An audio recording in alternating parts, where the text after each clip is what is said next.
Hey guys, Tank here. Welcome to a new RC Talk, and we have already a bunch of people in the house. Hi guys. Hey guys. What's going on? So for the people that don't know you, let's start this. We'll start all new. Green Frog, why don't you present yourself and where Hi you're guys. from? I'm Green Frog. I'm Kagan. I'm from Ithaca, New York, Central New York, upstate New York. Cool. Been on YouTube for about a year or two, shooting RC videos. Cool. Scottzilla. Hey, I'm Scott. I'm from South Texas, and I've been in RCs for about 2 years now. Cool. And you do racing, right? Track racing, outdoor track? Yeah, I do art racing more than anything. That's what I do. Cool. Randy. Hey, how's it going, everybody? And I've been doing RCs for just way too long. And Randy's from Toronto area in Canada. And we have Tony from Team CCXRC. Who? What's going on, guys? Tony, why don't you tell people about yourself? Who are you and what do you do? I'm from Virginia Beach area of Virginia. I like RC monster trucks and just about anything RC related. So, yeah, we have a YouTube channel. I do video production for a living, so I enjoy making videos of the RC cars to put onto YouTube as well. And apparently I look a little bit jaundiced today, so Yeah, thank you, MacBook Pro. It's a cheap hotel lighting. So you're using the camera on your MacBook Pro Usually a right now? sepia filter, right? Right. Yep. Cool. And I'm Frank the Tank from the Tank RC, and I am in Canada, close to Ottawa. So let's start this. Who's in the house right now? We have Honey Lulu that dropped by, Breaking Silence, Philco RC, and Draco Legolas. That's in the house. Let's see who's somebody else. Maybe somebody didn't. Yeah, Frank the Tank, managed participant. Yeah, mentioned everybody so far. So Breaking Silence also is in the house. Yeah. Cool. So hopefully Jack is going to jump in and talk about rendering and the frame rate and a bunch of things like that for videos. Me, myself, to tell you the truth, I do not get technical and learning all the frame rate or different ways to actually render videos. Because for YouTube, if you render it a certain way, it will take less time to process the video. So there is ways to do it. YouTube, if you go to the help page of YouTube, it tells you what to use. Me, I just render and go. So I can't remember what I got my settings at, but it's pretty fast. Well, I have a feeling I'm going to learn a lot tonight. Joseph, Dari, how you doing? I forget somebody. Sorry. John Martin is in the house also.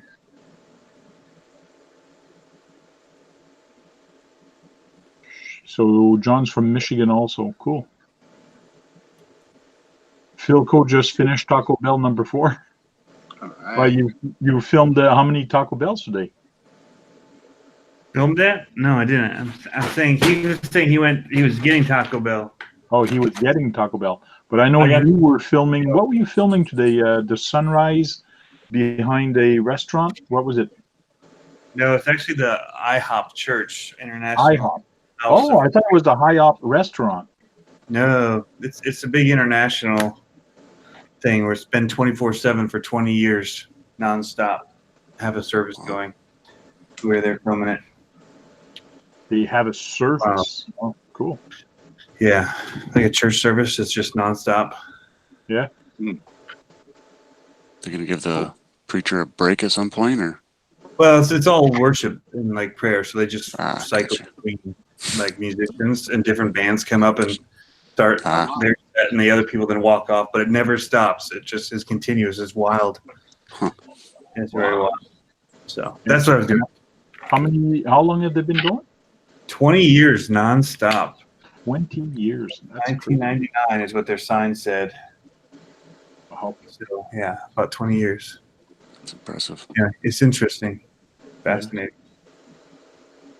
Well, if you, Philco says doesn't eat at Taco Bell that often, which is good because if you eat there a lot, you end up going to the washroom a lot. That's what I heard. Yeah, don't watch YouTube videos about it either if you want to eat there. Oh no! Oh no! I I got don't on even a want. Taco Bell craze one time, and that didn't last very long. But every day I wanted Taco Bell, and I had that one meal that cured me of it. Yeah. And last night, tonight, I might do some stuff. I don't know yet, but I've been getting ready for a call to crawl event here. They call it a call to crawl. That's going to be happening this Sunday. So I was actually making little tiny bungee cords. So, Oh, cool. So What's they're happening very. at your place, Frank? This one, no. Next month, I think there's one at my place next month. If anybody's around, there will be one next month at my place, The Sims. which might be the last one, the last call to crawl at my place. I will do one more event, but after that, I might just close off my trail at the back. So we'll see. It's You like shut it down completely? Yeah, it's just too much work. A lot of people promise, I'll come and help. I spend hours there just raking the trail and making stuff. And there is some people coming, but not a lot. But I'm asking for help, and nobody's coming. So We have the same thing in our racetrack. I can't handle it. So I'm just gonna close it, and then if people miss it, maybe they'll say, okay, we will come and help, and then I'll reopen it. But until I get help, I'm getting too old. I'm out of shape. I just need help. So we'll see. Yeah, it takes hours a weekend to keep it up. Yeah. Yeah. And coming up with new ideas and new stuff for the trail. Like I want to, and what kind of pisses me off a little bit is that there's a guy in the West End, and most of the people in Ottawa come from the West End. Another guy started a trail behind his house, but the local club here is actually helping him financially to boost and get rocks and get stuff, and they're helping him, and they're actually paying him, and actually going there and helping him because he's in the West End. But because I'm in the east of the city, nobody's going. And wrong side of the tracks. Yeah, and the club is not helping. So, okay. Thanks, Ken. A Thanks lot of people at our track are starting to get burned down. I can kind of feel it in conversations. Oh, yeah? And with summertime coming, it's already 100 degrees down here. It might be a quiet summer for us at the track. And one thing I notice is I'm getting older, and bending down and getting back up is starting to hurt. I'm not that old. I'm 50. I'm going on 55, or no, 50. I noticed that when I edit my videos, every time I bend down to pick it up, there's that old man sound. I keep going, who's that coming from? Right. Yeah. So Creaky joints. That's why now I use a selfie stick to go down to the truck and actually use a selfie stick to film. That's one thing we're going to be talking about. But it's getting that right angle on the ground, and when I used to do that, I used to get on my stomach and actually look at the camera. Okay, now I got a good angle. So now, or bend down and like really a lot. But I've been having more trouble getting down and down. So it's tough getting old. It kind of sneaks up on you, doesn't it? Oh yeah, it sneaks up fast sometimes. Hey BSRC, how are you doing? There is a link. If you scroll all the way up, it should still be there. If not, I did post it on the Facebook group of Steve O.D. He's got a Facebook group on Messenger. I did post it there for people if they want to jump in. So, or email me that you want to be put on the list, or you just want a quick email at the TEN-SCTE at the TEN-SCTE@gmail.com. So, and I'll send you an email real quick. And that's about it. Now let's see if I got messages. I know that somebody on, and that's probably, oh, doesn't matter. Okay, So, yeah, Tony, you had some a camera there a little early on, and you were on your gimbal. Yep. Just What do you have? I'm just trying to get stuff prepped for tomorrow because we're gonna be using it. So I want to make sure it's all balanced and the motors are tuned for it. So that's for a 35 millimeter, right? I mean, you can use it for anything decent size. I mean, this camera is actually small on it, so it's a Ronin S. And So how many axes is that one? 3. Okay. But you just want to have it balanced, and then you also want to have it, you know, when you tilt it like this, if it goes to the side, there's so many axes to, you know, adjust. But then you tune the motors for the weight of the camera, because if they're too strong, it's really jittery. Okay. Or if it's underpowered, it, you know, it also is jittery. So it has a setting in here where you can actually tune it to weight and figure out what the motor should be set at for the camera, and tune the motors. So I was just doing that, make sure we were set for tomorrow. But this is without it on, and it's, you know, it's pretty much staying where it should as far as balance goes. But this camera is actually pretty light, so Is there an yeah, app it doesn't need too much settings on that? the what? Standalone type of gimbal. Yeah, and when it's on, it's smooth as butter. I mean, you still get footsteps if you don't walk on your toes.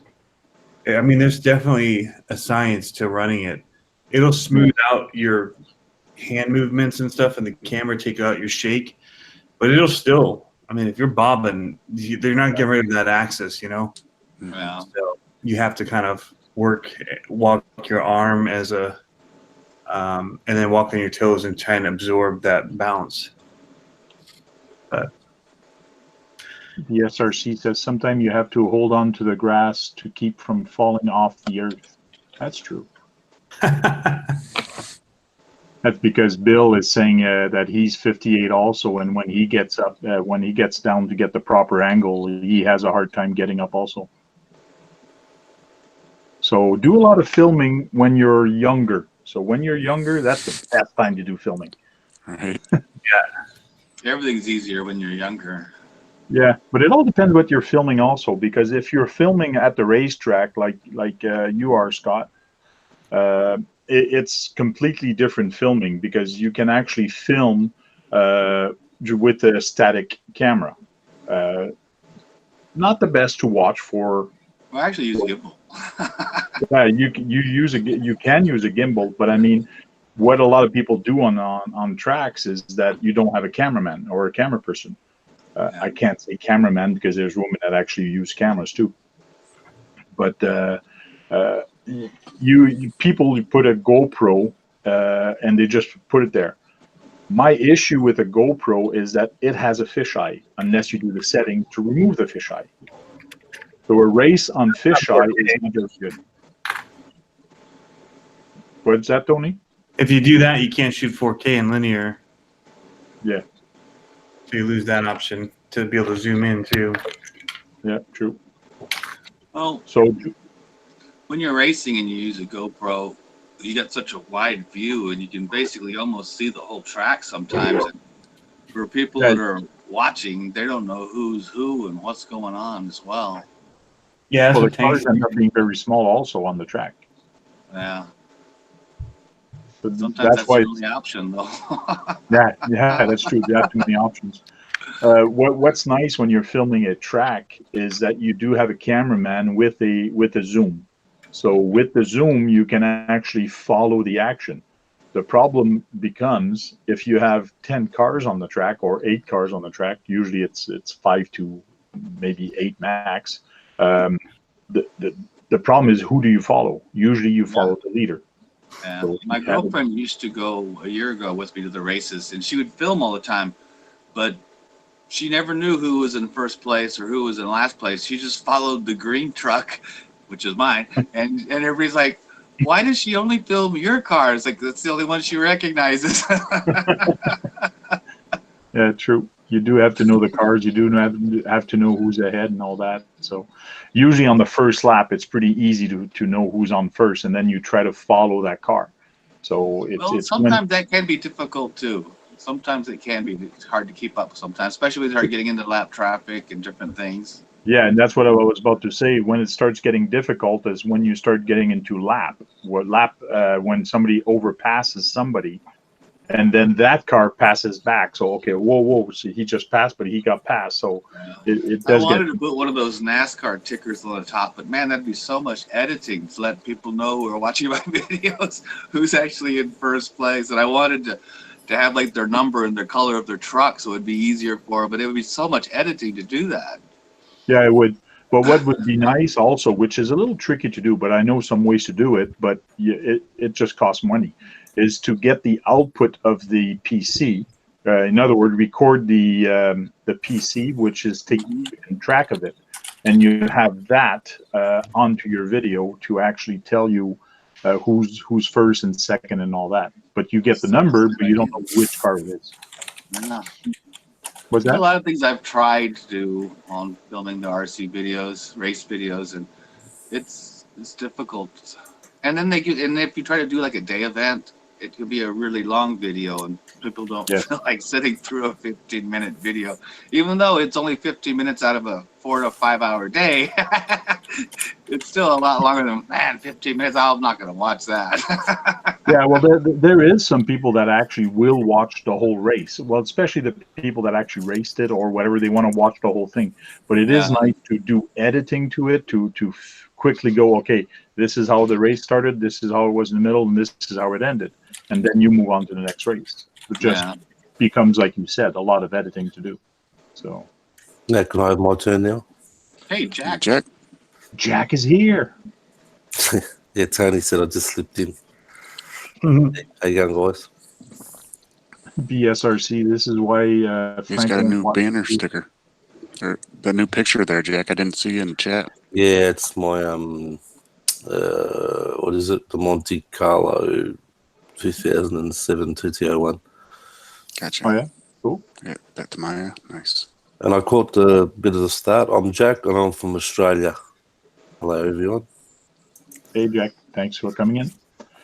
And Jack, I'm doing this especially for you this week because last week we were talking about cameras, and I wanted to talk about cameras now. Well, not just for me. I mean, Tony's the expert here.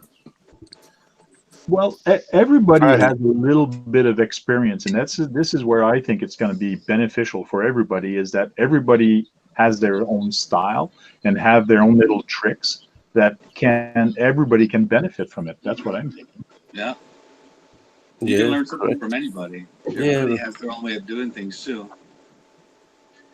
A cell phone, a selfie stick, and a Gorilla Grip is all you really need, I guess. I was actually experimenting the other night. I mean, I got a gimbal, but I don't really use it that much. I did see Tony's gimbal earlier on with his pro camera, but I know Tony films with a monopod. And you hold, is that right? You hold it, Tony? It's just a selfie stick.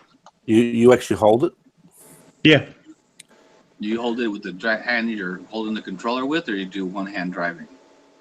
No, I hold it with the hand I'm holding the controller with.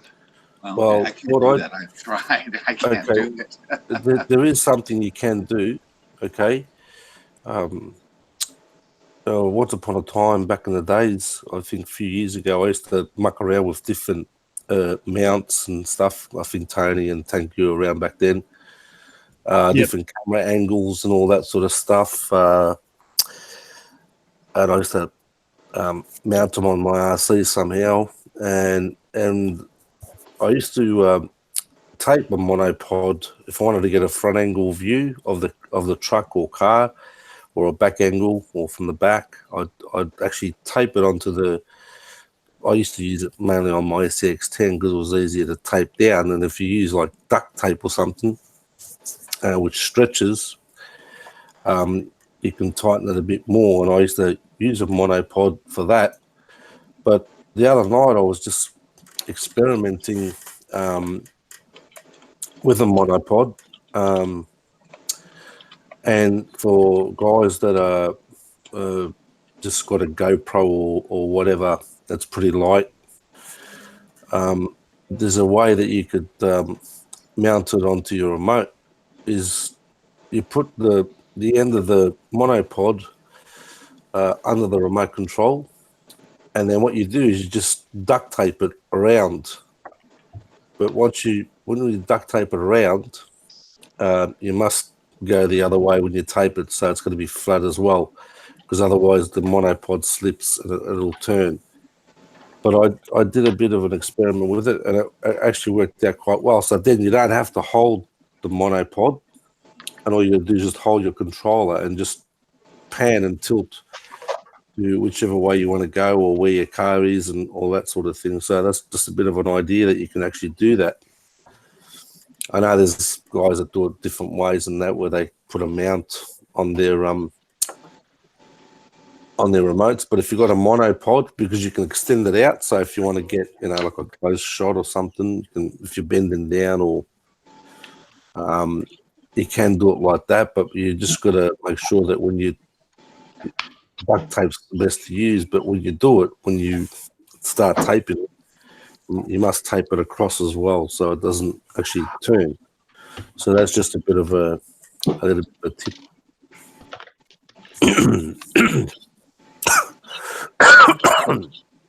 Excuse me. Since you brought up radios and camera on it. I mean, I admire the way Tony does it, because he actually holds his. I mean, it's pretty cool. Nice. He's got good control when he does that. But Randy, you got yours mounted straight on, just suction. You use a sticky. Yeah, let's show Sticky mount. how Randy does it real quick. Nice. Yeah, so it's just stuck on the bottom of it. Yeah. So how do I you can stick that still on there? take it off, but because I'm lazy, instant tripod. Battery compartment, yeah. Battery cover, yeah. See, because mine has charges from the base, so I don't know if I can do that unless I use That's a my suction backup. cup. Yeah, okay. I gotta try that. My suction cup. Cool. Yeah, there's a lot of different ways you can actually mount it. Another thing I've actually done is just take this and just, like Jack was saying, I used electrical tape. So I just put the mount like this, and then I just wrapped it all the way around. That's exactly how I do it. Yeah. So this is one quick way you can do it. So That just doesn't get the downward trajectory. Yeah, Well, you- that's correct. You do if you hold your remote down. So when you're driving, you just got to remember to hold your remote down. The mount, you can actually tilt it anyway. Yeah, you can actually tilt this which wayever you want, but you do have to tilt it down. Yeah. Now, what I found the other day was kind of cool, and I found that on Amazon, and it's called a C1 IP50 from Haoge. So C1 IP60. This is a clip, which is pretty cool because you got mounting here in the front, and mounting a little bit on the 45 here. And this is really neat because it really stretches and it fits no problem at the edge of this if I bring it up all the way. Ah. And I really like this little clip because you have on the bottom, you can actually mount something. You have 1, 2, 3, 4 different spots that you can actually mount this, and you can just screw it on to your remote, and there you go. It's all attached very quickly. And what I like is most selfie stick actually have a pin that Right on the bottom. you can actually screw on. So I can actually screw it on like this, or I can actually screw it on right onto the bottom, or I can screw it up to the front. So this I found was like cool. It was kind of pricey. It was about $25 or $30. Is it plastic? It's all metal. It's very thick metal. That's worth it. That's very cool. So it's You gotta actually post up a link to that one, Tank. You can't just show that off and not give us a link.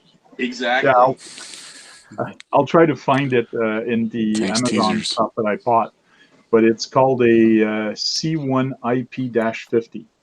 So if you just Now, does that work with the new Spectrum controllers, though? I do have a new Spectrum controller. Wait, let me check. Right. I do That'll have make that all the difference. controller somewhere. Didn't you buy that a while ago, Tank? Well, Or was that that other mount that you showed us a while ago? Now, I want to say something about that controller because I got one with my Brutus. It actually has a lot of functionality to it as Which far controller? as what you can tune Oh. in. you mean this one? Yep. The new Spectrum one? Yeah. It has throttle dual rates and steering dual rates. So you can actually turn up and down the throttle on it, which not all controllers come with. The Tactic, I don't think, had throttle dual rate on it. Okay. So Yeah, are you talking about the radio the tank has there? Or are you talking about the new rugged? no, the Oh, that new STX2, Spectrum. the STX2 Spectrum radio. Okay. It has the dual rate steering and throttle on it. So yes, the clip does fit on here, no problem, because it's actually thinner than the original Spectrum. Okay. So this actually clips on, and it's pretty cool. Quite a bit. Yeah. I'll And put the name of link that again in was C1 IP what? C1 IP-50. Everyone's clicking away from your channel now, Tank. Oh, darn. Do it after. Come and check the link. I'll put the link down below. But another thing I've done, and this I use all the time, the selfie stick. And there is some selfie stick that actually lock, that the head doesn't turn, which is better. You actually have a groove. Those selfie sticks are better because like that, your camera always stays where you point it. Another thing I've done is I've stuck this. This is usually stuck for GoPro or anything, but it's on any surface. I've stuck it on 2 earth magnets. And what I've done in the past is I put this on top of the body, and then I put this on the bottom of the body. Mm. And I can put this anywhere on the body. Now, this is not done for bashing because it will fall off if you bash and you jump with this on. It's just a magnet and it will come off because it might slide. Sliding, you can actually take it off. But this has really helped me getting some cool shots. And at the same time, it's a tripod, so I can actually just leave it on the ground and point it anywhere I want, or I can take this off and put it on a tripod. Well, John's here with an assortment. He's got the new DJI. I see it. Hey guys. Nice. Oh, John has a whole bunch of cameras that he's showing off. John, we started presenting everybody, saying who they are, their name, and where they're from. Do you want to do that real quick? Sure. John Kennedy. I'm Net Cruiser RC. Also do tech and car stuff on YouTube as well, all on the same channel. Yeah, I'm in Ottawa area. I'm very close to Tank, actually, like 10, 15 minutes. Cool. You have the Sony too. 3, 4, 5, 6 different cameras there you're showing off.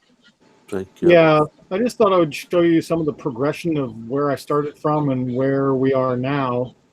So I used to do a lot with point and shoots. I used to do like Canon ELPH cameras, just to have a bit of zoom with them, and I would like gorilla pod them onto the transmitter, so I could have a little bit of zoom control with it. But then, just the convenience factor of wanting to have everything in focus all the time, I started using action cameras because all of these have fixed focus, right? So everything's in focus all the time. Yeah. The Polaroid Cube, Yeah. I used that for a long time. Great little camera. Had pretty good audio, but capped at 30 frames a second. Then I wanted to get 60 frames a second, so I went to the Xiaomi E. But these both have no stabilization, so they shake a lot. So then I went to the Sony, because the Sony has optical-based image stabilization, and it also allows external microphones. So that's really good. And then Camera conspiracies love that camera. Yeah, he does. Yeah. And then late last year, the Hero 7, my first GoPro, I went right to the 7 because it has that new electronic image stabilization, which is excellent. And now just recently in the past week, DJI has come out with theirs, which has very similar stabilization, but it's a little smoother in some circumstances. It has more of a crop in and it like locks the horizon line. I do need to make more videos about this. And then it's got the selfie mode. Yeah, and it has the selfie screen, but there's a bit of a lag. So what you see on it, if I switch it to the front, Oh, start Is the recording. lag only Yeah. on the front screen? And you can't No. have both front and rear on at the same time. It's either one It's on both. But like or reality is, It is is a on little both? behind. Pretty good now, Oh, but yeah. when you're actually filming, when you're recording, it kind of lags behind a bit. It's very hard to see, but Is that Oh, one yeah. voice? It's like a second behind. yeah, it's like a full second behind. That's when you have rock steady enabled. So it's doing the stabilization. So it's a little awkward when you're trying to film yourself. You can frame up the shot, but it's not real time. So if you need something that's like real time, turn off the stabilization or just, I don't know, use something else. Well, you just did it for framing in the beginning. I don't think it's that detrimental. Yeah, it's pretty good for initially framing. And then for studio shoots, I use a Sony mirrorless, which I really like this. They don't make this anymore. This is a NEX 5 because it has the selfie screen, which is pretty rare in Sony land. That's a 5R? It's a, yes, 5R. Okay. I have the 5N and it doesn't selfie that high. I have the Okay. original 5. Yeah, they changed this hinge a bit where you can like flip it out like that. Yeah. You can't get these anymore. This is like a 2012 camera. The closest thing you can get to these is the 5100, or if you've got a lot of money, the 6400. Cool. So yeah. So pretty much all these action cams I either put on my head or I hang off the bottom of my transmitter. Now I've got is it the first Yanami E? I've got that. Yeah, this one's the first Yami. Yeah. Yeah, I I've really still like got the camera. It's good. they're pretty cool. The Sony one that you got there, is that an AS30? Yeah, this one's the AS300. So this That's one a caps out 300? at 1080p. It does not do 4K. Yeah, I had the AS15 when they came out. Yeah, the 3000 does 4K. This one does Yeah. just 1080p. Yeah, another thing I've done. Oh, I'm out of focus. Real quick is I got an old hat and I actually drilled it and I actually put what you hold the camera. I just punched it through, and I just screw the camera right onto my hat. So I screw the camera and I wear my hat, and then I just have the camera. So wherever I'm pointing, that's where it's going. So it's not that's clipped. pretty good. They actually screw right on. The closer you can get it to your eye line, the more natural it looks. So when I have it up on my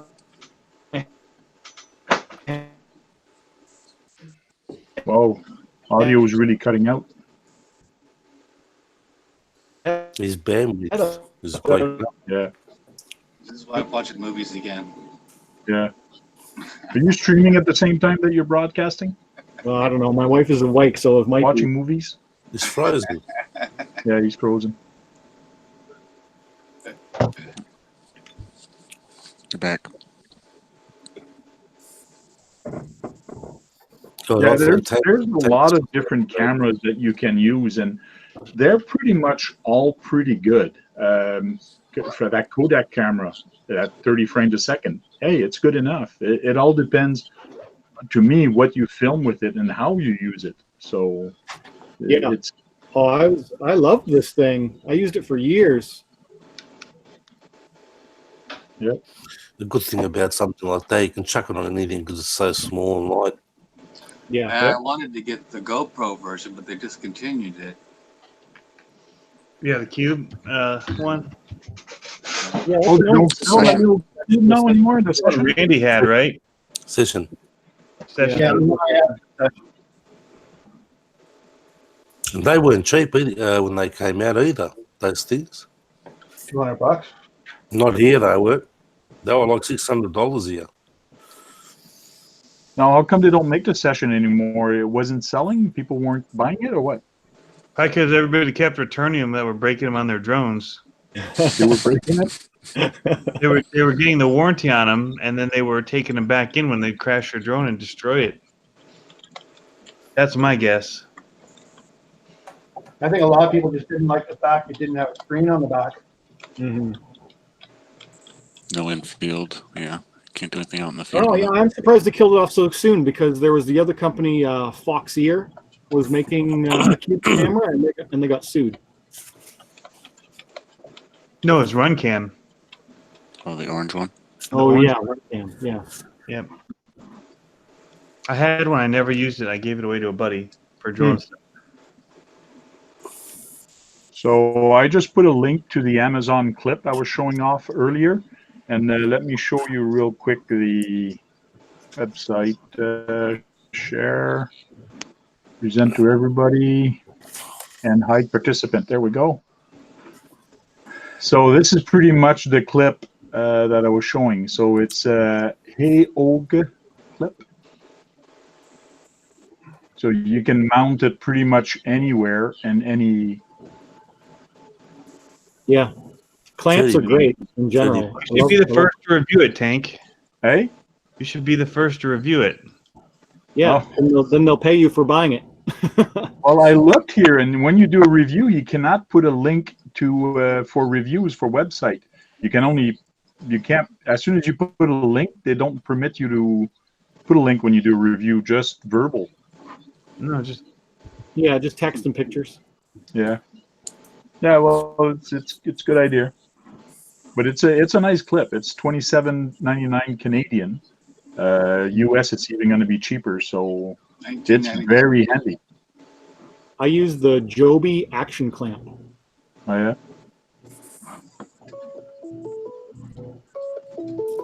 Oh. Was it me that was ringing? Somebody's probably trying to join. Yeah.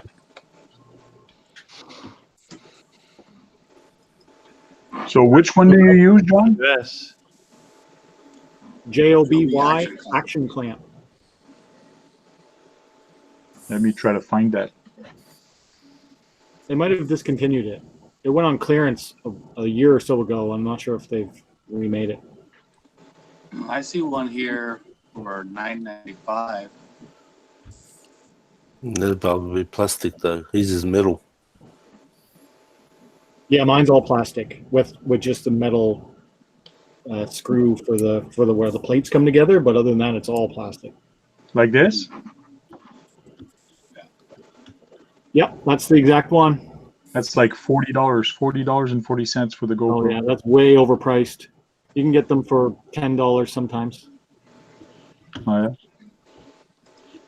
Well, that's what happens sometimes when something becomes hot or popular. They just jack up the price like crazy. Yeah. See, the one next to it is 27, and the only difference is that instead of the locking arm, it's more of like a gorilla style clamp. Click the 27-25 one that's right beside it. Well, I don't see where you mean. Where it's highlighted, where it says clamp and locking arm in the box. Oh, okay. Click the gorilla arm one. Yeah, so that's half the price, and it gives you a slightly different mount, but I actually like the locking arm style better. Yeah. Yeah, the locking arm makes sense. So I use those in the car and on my transmitter. Like in my real car, I use those as well. Same with that suction cup mount one too. Yeah. What regarding RC filming, something I would like is something that's like, I almost never use the stick-on mounts, like the actual mounts for GoPros and stuff with this double-sided permanent stick. I want something that's like a quick release, that's like suction or Velcro or something that I can. Rare earth magnets, mate. I can't keep a GoPro facing the Rare right earth direction magnets. They're the best. when it's mounted to the body with the tape. It always, when you land on the jumps, it always bounces down. Yeah, it's because of vibration. Well, one thing with I'm launching 20 feet. Yeah, that's true. TOD's in the house. One thing is when you mount your your camera on the body, do not mount it right in the middle of the body. Try mounting it directly close to the post or close to somewhere hard, or even mount it on the chassis and come out with a pin or a rod. It has to be, if you want it to be stable and not shaking, it cannot be on the body. You're going to get too much vibration if you just put it on the body. So go directly to the body like that. You'll have the shock suspension that's going to work for you. Hey, Steve. Hey, what's John, up? buy yourself Hey, some Steve-O. rare earth magnets. They're great, mate. Hey, Rare Steve. earth magnets. Okay. Does anybody ever You use go one on of eBay these? to find them. 360 cameras. I wanted to buy one of those. How much you want for it? I've only used it a couple of times. It's the only video that I got a thumbs down on. Oh yeah, that's Yeah. the Samsung. That's Samsung Gear, I think. That's the Samsung one, yeah. Hey, Steve-O.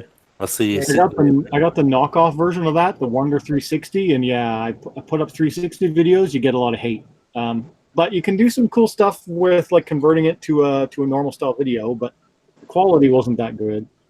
Yeah. Well, I thought about maybe doing like an introduction video, like put one in the middle of the racetrack. Because if you're ever at a race, you're not going to sit there and spin around in circles watching a race. You're physically going to stand and you're going to move from left to right and do different things. But there's no sense to keep rotating. And I have a Shield TV that has like a game controller to it, so I can easily swing it back and forth with the joysticks. But I wouldn't stand in the middle of a racetrack and be spinning around in circles watching it. I'd be leaning from one side to the other. Yeah. Yeah, Tony, Tony was on a roll with the 360, weren't you, Tony? I did some, yeah. Yeah. Not a lot of people like it though. Yeah. No, I don't think YouTube's the platform for it. There's some other like 360 video dedicated platforms that are good, but YouTube doesn't seem to like 360. No. Just the audience. I mean, YouTube itself promotes it fine, but Especially for people that like watch it on their TVs, it just doesn't work. So, and a lot of people watch YouTube on their TV, which is what sets it apart from Facebook, because Facebook's not as easy. There's not apps for it on, well, maybe there are now, but on Roku and all that. But yeah. Real quick, Steve O.D., we went through a round table when we started to present everybody and say who their name was and who they were. So go ahead and say who you are and where you're from. Steve O.D. from the 619. Oh, you moved. Yeah, he moved. what state is 619? I have no clue. I don't You know. have to, It's kind of like the 311. you have to change your name now, mate. Detroit, baby, Michigan. Cool. And how long have you been in RC? Almost 2 years now. Well, got back into it since when I was a little kid. Cool. Now that we got the introduction out of the way, you can talk about anything as long as it's about camera work and so on. We're talking about cameras tonight, huh? That's why I see Well, Jack. cameras, video editing, high speed, what frame rate it should be. I know Jack is pretty good with the numbers. I'm not. Yeah, just videotape it and then I slow it down. If it works, it works. If it doesn't look good, I move on to something else. So. I think mine set at 2.7 at 60 frames per second. I think that's what my GoPro set up to. That's one of my favorites because my computers will edit it and you can crop in for 1080 videos without losing any quality. So I like that. So what is it that you recorded at? Is it resolution or frame rate? Both. 2.7K is the resolution and 60 frames a second is what I like using for RC footage. I mean, I would do it in 4K, but the file sizes are too big and it kills my computers. So yeah. Plus the upload to YouTube would take forever. Yeah, that too. And not everyone's got a 4K screen. That's the other thing people must understand, that you just can't watch it on just a normal monitor. It's got to be 4K. It's noticeable. Well, editing and rendering in 4K also is going to be a killer on the computer. Yep. Oh yeah. Oh yeah. I used to just edit straight from iMovie to YouTube, but the last 2 times I've tried, these last 2 videos said that it failed, so I had to download it to a file and then from a file upload it to YouTube. Yep, that works better for me. They made the last update to iMovie, and they made a really annoying change where if you're uploading to YouTube directly from within iMovie, you no longer get the estimation of how much time is left, and the gauge doesn't move anymore. It does the half moon to render, and then it used to fill out slowly the other half while it was uploading, and now it just stays there until it either finishes or fails. Right. Yep. Wow. So what do you guys think about Adobe with their new price changes? Never heard about it. What's I going don't on? know enough about it. All I heard was that they emailed some people saying if you're running an older version, you're supposed to stop. Yeah, there was that happened later too. I've been watching this one YouTube channel, and they're talking about what they did was they sent out they did a test run, and they sent some people billing for the normal, let's say $10 a month, and they sent other people bills for $20, and they were testing to see how much people would pay. And when people found out about that, they got all pissed off. Wow. So then they did the thing where they weren't gonna keep the old versions on the server anymore, and they removed all that. Then, like within 24 hours, there's a bunch of stuff going on. It's crazy. Well, I could never see renting software in the first place. What's that, Tony? I thought it was because of audio licensing, or like one of the audio people were suing them over licensing for how long it could work as far as the system. Okay. There was something else going on that people were getting on Adobe, other companies. I don't know if Adobe wasn't counting them or something, or wasn't paying licensing for that older software still that people were still using, and so they were saving money. But I don't know the deal. But I know that it sounded like Adobe was getting slapped on the wrist a little bit. About 10 years ago, they had a problem with Windows where they would installing Flash and Shockwave and stuff. There was an issue with that too at one time. So I don't think they were real big on their security updates. Yeah. Hey Steve, will you like my shirt? Boundary RC. Yeah, Gary's a good guy. Did you see him? I didn't miss him on your video. Him and this big old fluorescent green, lime green shirt he had on. Yep. I'm like, there he is.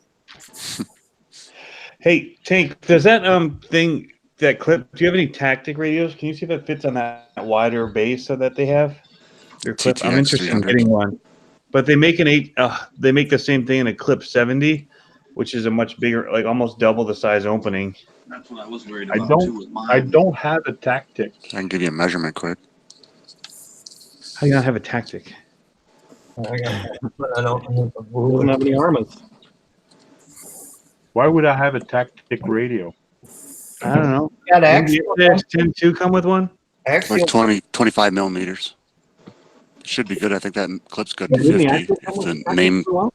is accurate. Let's see. I do have the specs still up. Yeah, because I got one that came with the Maxi. What size do you want to know? Because it's higher? It's 25 millimeters for the battery compartment. Okay. All right, it's 32 millimeters a maximum opening on the 50. Yeah, 32 Okay. millimeters on the 50. Yeah. Fine. That Okay. will fit my radio. 32 millimeters. I'm going to get one. Should have named it at 32 then. Okay, don't forget to tell them that the Tank RC is sending you. Or maybe I should do the Amazon store You should make thing. a link. You should do the associate link. That's all good. Don't worry about it. It's too much. Tony will buy it. He'll buy the clip, I'll but buy I'll you a cup of guarantee coffee one of these it, days. he'll go back to his monopod One because handed he's so used to it. Yeah, but the Tony problem is hasn't take your forearm out, like to hold it. The way you Yeah. have to hold the camera and thing, you're at the end, your fingers, all that, the support, the lifting it. I mean, your You arm. probably developed some sort of doing carpal tunnel. Yeah.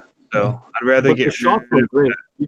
You do get better, lower, closer shots with your monopod than I can get. It's Well, I would just screw the monopod onto that. yeah. The monopod has the base in the bottom for the tripod base. You I just just screw it on screw that into the bottom of the. half and then. What's cool with this also is that it does have a hole here. It does have a screw hole. So if you want to use it on something else, you can actually just screw it on a different tripod, and you can go different ways also. There's so many different things you can do with this. So it's kind of interesting. They've thought of a lot of different things to do with it. So I was really hoping that tracking feature was going to work a little better on that Moza Mini, even if it was just a straight line video I was shooting. yeah. those are used for camera stuff a lot. So that'd be like for those Israeli arm things that they use.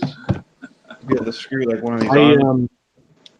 Yeah, to hold one of the arms, that would work. Yeah. Yeah, I forgot about the hopefully gimbal. you find a lot of use for it, so.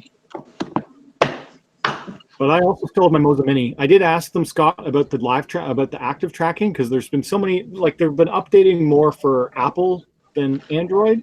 And so now you can do 60 frames a second object tracking, but only on Apple devices, not on Android. I can't even get into the configuration page. Oh, yeah? So how would I calibrate or check anything if I can't even get to that first page? Did you say what app, Tony? Yeah. Moza Genie. Oh. Moza Genie. Yeah, this is only on a $130 gimbal, though. Yeah, it's expensive enough. It's not cheap. Yeah. Well, after I got my my mirrorless camera, I looked at gimbals again. I was like, nah, that's just kind of out of my budget there. Yeah, that is something I would love to have a gimbal that would carry this. I would really want that because the stabilization is not very good. Oh yeah. This one all different sizes here. Well, takes you should be able to put that in your Moza. This is iStudy Pro, the whole him. Yeah, that's for your GoPro, right, Steve? Yeah, put the GoPro on there. Shed makes Your Moza Mini, you should be able to put your GoPro. Just got to recalibrate it. Shed makes a good point. The GoPro in there. Yeah, it works good. Shed makes a good point in the chat. He's saying that the biggest problem is YouTube degrades your video quality. It looks way better on your PC. That's because of the codecs that they use, Steve. Yeah, Sean's RC is right, and Jack also is right. It's the codecs. When you upload your video, if you don't follow the standard that YouTube is asking, they will re-render your YouTube video, and that's when you're going to lose a lot of quality.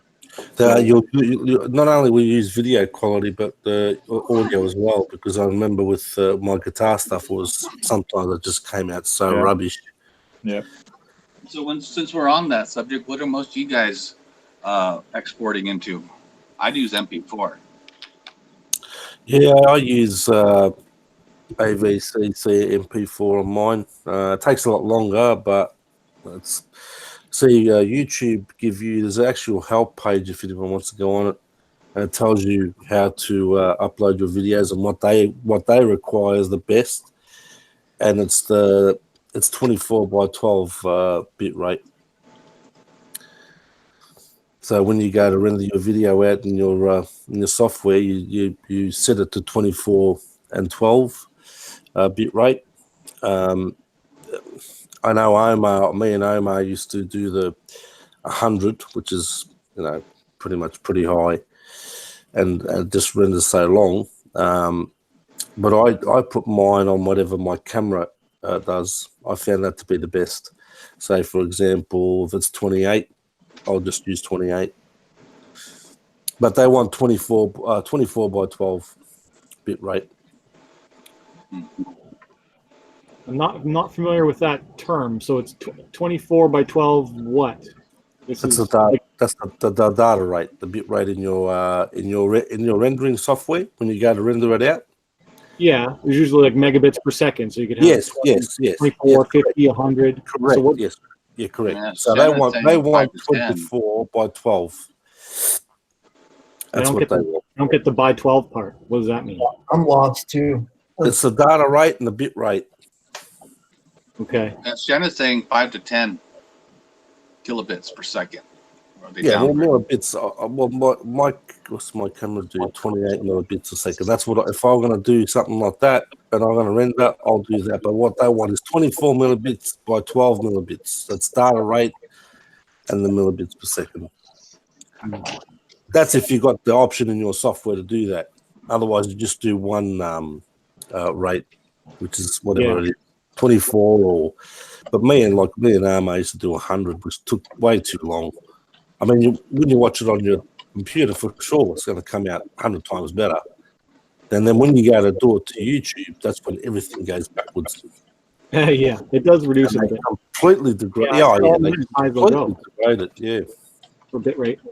yeah. But there is a All help right. page. You can type it in. There's a help page that tells you how they want you to upload and what they want you to upload in, and it's helpful for some people. Yeah, Yeah. I had that page saved someplace. I don't remember where it's at now. Yeah, it Yeah, tells you. I just Googled it and I got it now, so I can actually show people. Oh, cool. Yeah, it tells you You're the everything. man, about it. Frank. Because their codecs are rubbish. So this is what I got from Google. So you get the video bit rate depending on the frame you got. Now my problem, and probably the most problem with some people, they don't know where to go change that. Or their rendering software, when they use the software they're doing for rendering, they don't know how to change it or know it's even possible to change it. There you go, John. If you see that what Tang's showing you, Yep. if you see the first line there, mate, in the brackets it's got 24, 25, and 30. And then on the right, it's got your 48, 50, and 60, and then it's got 12 millibits per second. Yeah. So it's what they want for each frame rate. Yeah. I mean, it's not going to be the highest quality, because what do you do yours in, Tony? I don't choose any of that stuff. I just set it out at 1080 at H.264 codec, and I just let it roll out what it's. Yeah, and I've been using the MP4 like it shows here. I've been rendering it in MP4, and I've been noticing a big change in the quality of the video. Before it was MP3, but now I've been putting MP4. But no, it was AVI. Sorry, it was AVI I was using before. And AVIs pull out big files. That's the only problem with AVIs. Yeah, I don't do AVIs. I do either QuickTime or I do MP4. Yeah, MP4 MOV. But my processing doesn't take long at all anyway. Usually. No, I think in Final Cut it just tells you like the good, better, best, and pro is like the output style. You don't really get to see bit rates. Yeah, and you can choose like for web, which will do like the fast start and stuff that they want. So if you choose like internet streaming, what software is it? Either of them. If you use Final Cut Pro or iMovie, they don't really give these options. You can use compressor to export and set all this stuff, but it's a pain in the butt. I'm using iMovie. iMovie? Okay, I'm using Sony Vegas. Well, I've used Sony Vegas for a long time, and you've got the option to change this and that. And if you want even better quality, for those that have got Sony Vegas, well, I mean, you can do it on, I think, what Tony's got. You can actually do 2 passes, so you can render it out twice, and the quality comes out even better. But there's no point, because once you upload it to YouTube, it's just going to be downgraded anyway. So I never do the full quality. I only do. Yeah, it's a waste of time. If you're watching on a computer, it's fine. It's fantastic. It looks great. Yeah. But for uploading to YouTube, there's no point. That's why when I tend to usually upload to YouTube directly from in my editor, and I choose the send to YouTube button, because then it automatically optimizes it for YouTube. And if I render it to file, the file size is always bigger than the direct to iMovie one. Yeah. Oh, really? That's strange. Real quick, Larry joined us. Larry H. Want to say hi? Larry. Well, Larry, yeah, I was kind of looking at your live here and trying to figure out how to get back into it. I'm just old school, not very computer literate, but I've got this new PC. I've been using this open source kind of program like One Shot. My name's Larry Hazelwood. I play at the RMX Play Park. That's my home. Got all kinds of toys in the background, of course. He's talking about cameras, and this is what I normally use, is this daggone cell phone on this little bracket. Everyone's using cell phones these days. A lot of people are using cell phone, and they're pretty good. I use this little clamp right here to hook it onto my daggone TX, It works. It adjusts back and forth, and it just clamps on there. I can do it selfie-way. Your clamp more? Show your clamp. Show your clamp. What do you clamp it to? Your daggone? I use this clamp right here. It's just a little adjustable hobby clamp. No. Okay. You can pick up a package of these, different sizes. Of course, it's got the thumb screw on it. I don't know if I'm doing this right or not. And what do you hold with that? You hold another clip that actually holds the phone? That metal plate he clamps in there. I got this Velcro on my phone. Yeah. Oh, the Velcro. Okay, okay. That's just a piece of aluminum flat. Yeah. And it's twisted, bent. Yeah, cool. Where it just hooks it in. Lawnmower blade. Something like that. That works. Good old Velcro. Good idea. That's for sure. Yeah, anyway, you know. Of course, my editing, I have to edit out all my miss where I'm controlling the vehicle and stuff, you know. So thank God for editors, because if I was doing that stuff live, you guys would be all over the place. Yeah. And where are you from, Larry? Tennessee, East Tennessee. I live in a little place called Bean Station, Tennessee. So, 45 miles from Knoxville and about 45 miles from Bristol. I'm right in the middle of them, just bam. Cheap power in Tennessee. Cool. It's a lot of fun out here in the mountains. A lot of Tennessee has cheap power because of the Tennessee Power Authority. Yeah, we have the TVA, you know. TVA does our lakes and stuff like that. And so when they drain the lakes in the wintertime, it's just a crawl fest or a bash fest or whatever, you know. What do you got there, Scott? It's a cell phone stabilizer. I kept ordering the one I wanted, and they kept sending me the wrong one. But you mount your cell phone in the center, and then it's got your cold shoes, so you can put your microphones up there. Yeah. But Olga never wanted to use it, but I thought it would make it easier for her anyway. So that's never been used. Now, is that the one you wanted? No, I wanted the one that had more cold shoe mounts on it, and it was spring loaded in the middle instead of where you tighten it down. Yeah. They could never get the order right. I ended up saying, screw it, it'll work. Let me try it, but never used it after all that arguing with them. And it has a tripod mount on the bottom too, so you could then tripod it. Look like. Yeah, it has that on it too. Hey, Tony. It's kind of like what Small Rig makes, but for phones. Baxter Boy's snuck in here too. Small Rig stuff. That's what I was going to say. Tony's mate just arrived. He's sitting in the background there very quietly. Oh, me? Yeah, he is. He's got the honcho on his bed. Yep. Good evening, gentlemen. How's it going? And RC Basher Boy is in the house. Why don't you say who you are and where you're from? Well, my name is Gabriel, aka RC Basher Boy. I'm from West Texas, born and raised. And in front of you, you see my honcho, axial honcho SCX10. And yeah, I'm just here chilling, listening to you guys talk. So, yeah. AKA the Spectrum Kid. Yeah, the Spectrum Kid. And what do you use for camera?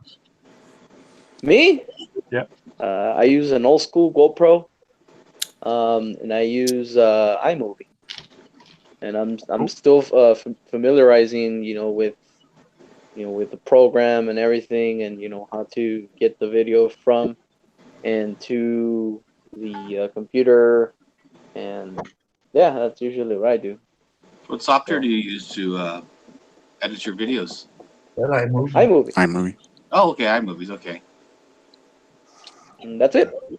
Pretty simple. When you say old school GoPro, what is that? A 1, a 2, or 3, or a 4? I think it's a 1. Oh wow! It's like a gray silver one. A lot of people love that one. Yeah. Wasn't it just the Go? I mean, when I had the GoPro, I had the first one. Wasn't it just the GoPro Hero? I think that's what it was. It was just I think it's called the GoPro Hero when it first came out. There's no screens on that one, right? It's just yes, correct. Yes, that's right. Because I used to use that for my FPV. You guys were talking about bit rates. I looked up all the bit rates of these cameras, and they've all kind of progressed over time to get much better. So the Polaroid does 12. The Xiaomi does 20. The Sony does 50. The GoPro Hero 7 does between 60 and 70. These are all megabits per second. And the new DJI Osmo does 100. Yeah, but your Yonomi, you can get scripts for that to go bump it right up to 30. Yeah, I use a waffle script on it now. Yeah, the waffle script. Yeah, it's pretty cool. Yeah. Thank you. Hagen, you sound a lot louder today. You look like a Twitch gamer. Yeah, right. I just went the easy way, put a headset on. He's louder than everyone setting now. the mic up and everything. Yeah. He's not as quiet as a mouse anymore, Kagan. Right. Oh, Kagan got himself a nice PS4 round headset microphone. or Xbox? These ones, these are Turtle Beach. Turtle Beach. Yeah. Atlas Elites. They're kind of interesting. They got magnetic ear pads that come off. Now, how come you're not using your nice microphone you got there? I didn't feel like setting up the computer and stuff. Okay. Just grabbed the cell phone when the link came in. Who's got chips? Yeah, who's munching on chips? This is like one of those ASMR videos. Just one ASMR. Oh, someone's holding up a camera. What is that? That's a. Looks like a Fuji. What this is, it's a stylus. Olympus. TG, yep, Olympus. It's waterproof, drop proof, clumsy proof, like what I need. Oh, yeah, it's pretty cool. I've never seen one that's like It does selfie mode like that, and then of course it videos. And I've got a little tripod I'll stand it up on. I used it for I think that drift video that I done with both those cars that I had out there at the community center. Cool. So, nice. And it seemed to work pretty good. But I've got this open shot is what it's called. It's an open shot video program. See if I can showcase this. Is that Olympus camera you got fairly new? I don't know if that's showing up or not, but that's what it is. It's a free download, of course. So, how old's that camera, Larry? It does pretty good. How old is it? How old is it? How old is it? This one is one of the older models. It's probably 3 or 4 years old. Oh, wow. But it seems to work really nice. It's the main thing, as long as it works good for you. It's the main thing. Back to this yep.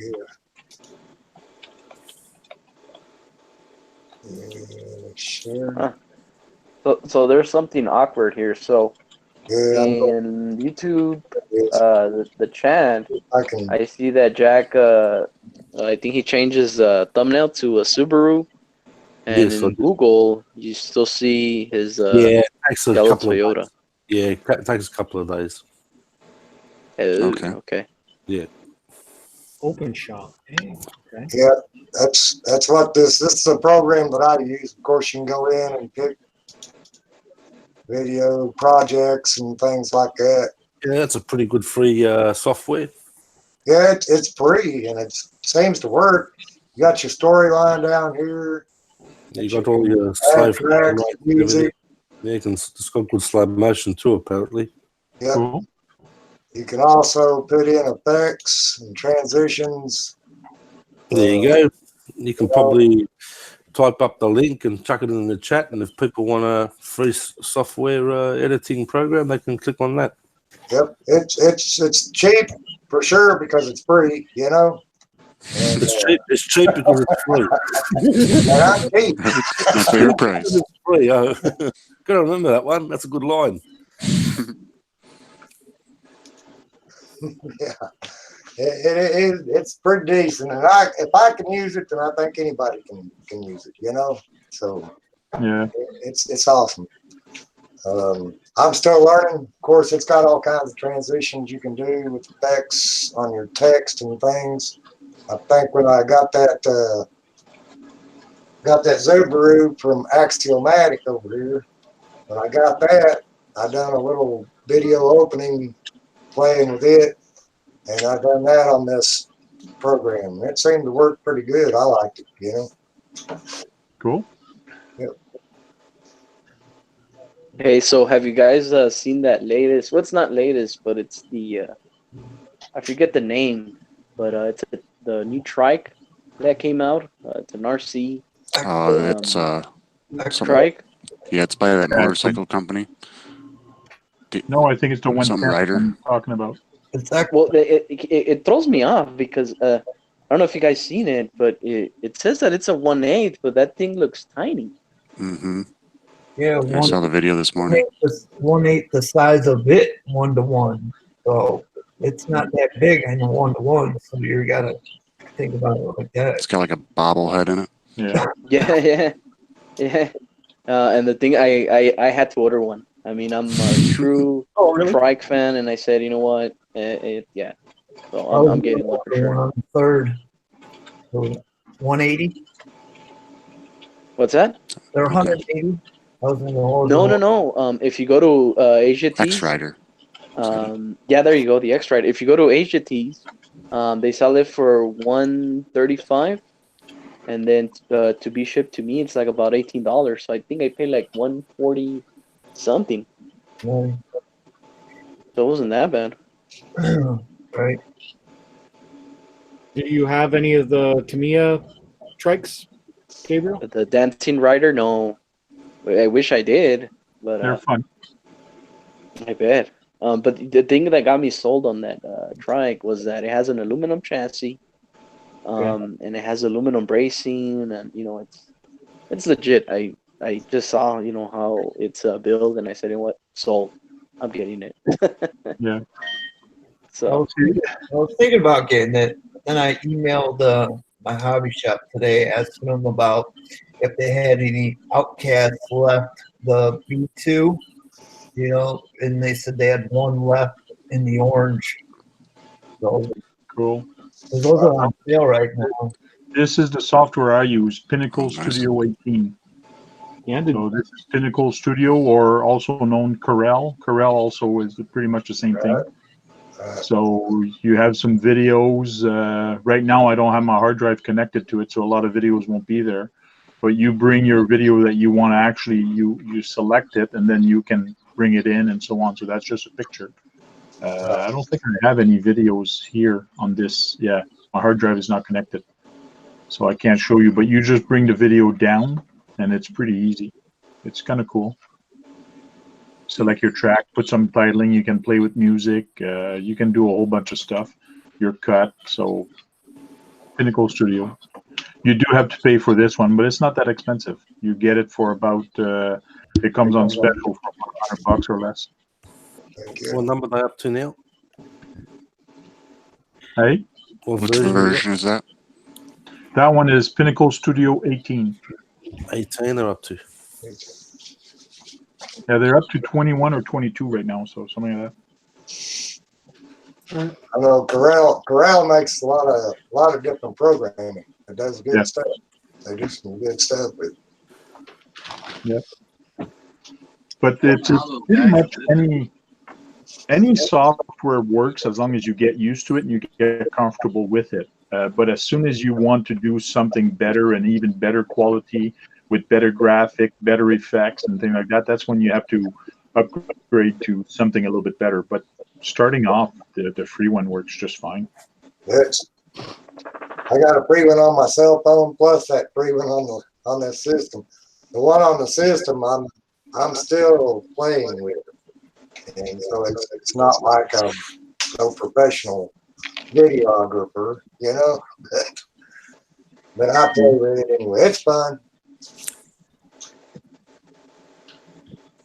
I use plugins on my editing. I just download free packages, and I've got a on my Sony. I've got a video manager file, and I whack it in that, and then it automatically goes into my Sony. So if I want to do some color grading with filters, different styles of filters and stuff, I just pick whatever I want and bang, and it just automatically goes into the video. Yeah, I don't know whether you can do that in iMovie or stuff where the iMovie can import plugins. You talking about Yeah, like there's no plugins for iMovie. There's no plugins? No. You can get some filters and there's some like effects you can use, but you can't add anything to it. Okay. Now, iMovie is free when you have an iPhone or a tablet? It's an app. It's Mac, but yeah, it is free on Mac, and then I think it's free on iOS now, like tablets and phones too. They did charge for it for a while, but I think it's all free now. Yeah, it's free. Right. Cool. Well, that's pretty cool. People film with their iPad. Yeah, I mean, I'm really looking forward to, well, hopefully next week, whenever WWDC 2019 happens, I'm hoping they're finally going to have external hard drive support for iPads. To me, that's why I do not edit on an iPad because it's a pain in the ass to get content in and out of it. But if I could just plug in a hard drive, then I would edit on an iPad. I would try. You see the LumaFusion 2.0, where it's going to have multiple tracks and everything? Looks amazing. Cool. So Toby, what's your software since you got it running right now? Yeah, so I use Final Cut X. I like it because of like the scrubbing and everything to find the clips. The other thing that I like is I can quickly set things. So as I'm going through and playing video, I can just set in and out points and drop them on top with just a key command. So it puts it on top of whatever your bottom layer is. Yeah. Without having to drag anything down. You just use key commands, and then you just stay in the shot and keep adding the different parts that you want out of the clip. So I shoot long, like these are long. And then I can just roll through, fast forward, grab the clip I want, hit Q, and it's there. You know, so everything's very fast. I have everything key commanded, so if I want to slow motion it, I just hit Control A, and then I've got slow-mo. Nice. So it's, yeah, it's just a very fast workflow for me. And that's what I like about it is that you can move around the software so quickly. And it kind of gives you then adjustability here for quick color correction. And I like using these drag type instead of the circle. I like having the up and down for my color and everything. So if you want the opposite of, you know, if the footage is too blue, all you have to do is just pull the opposite of blue and it makes it warmer, which makes color correcting pretty easy, I think. So it's got a lot of quick features that I like about it, just to get around the software.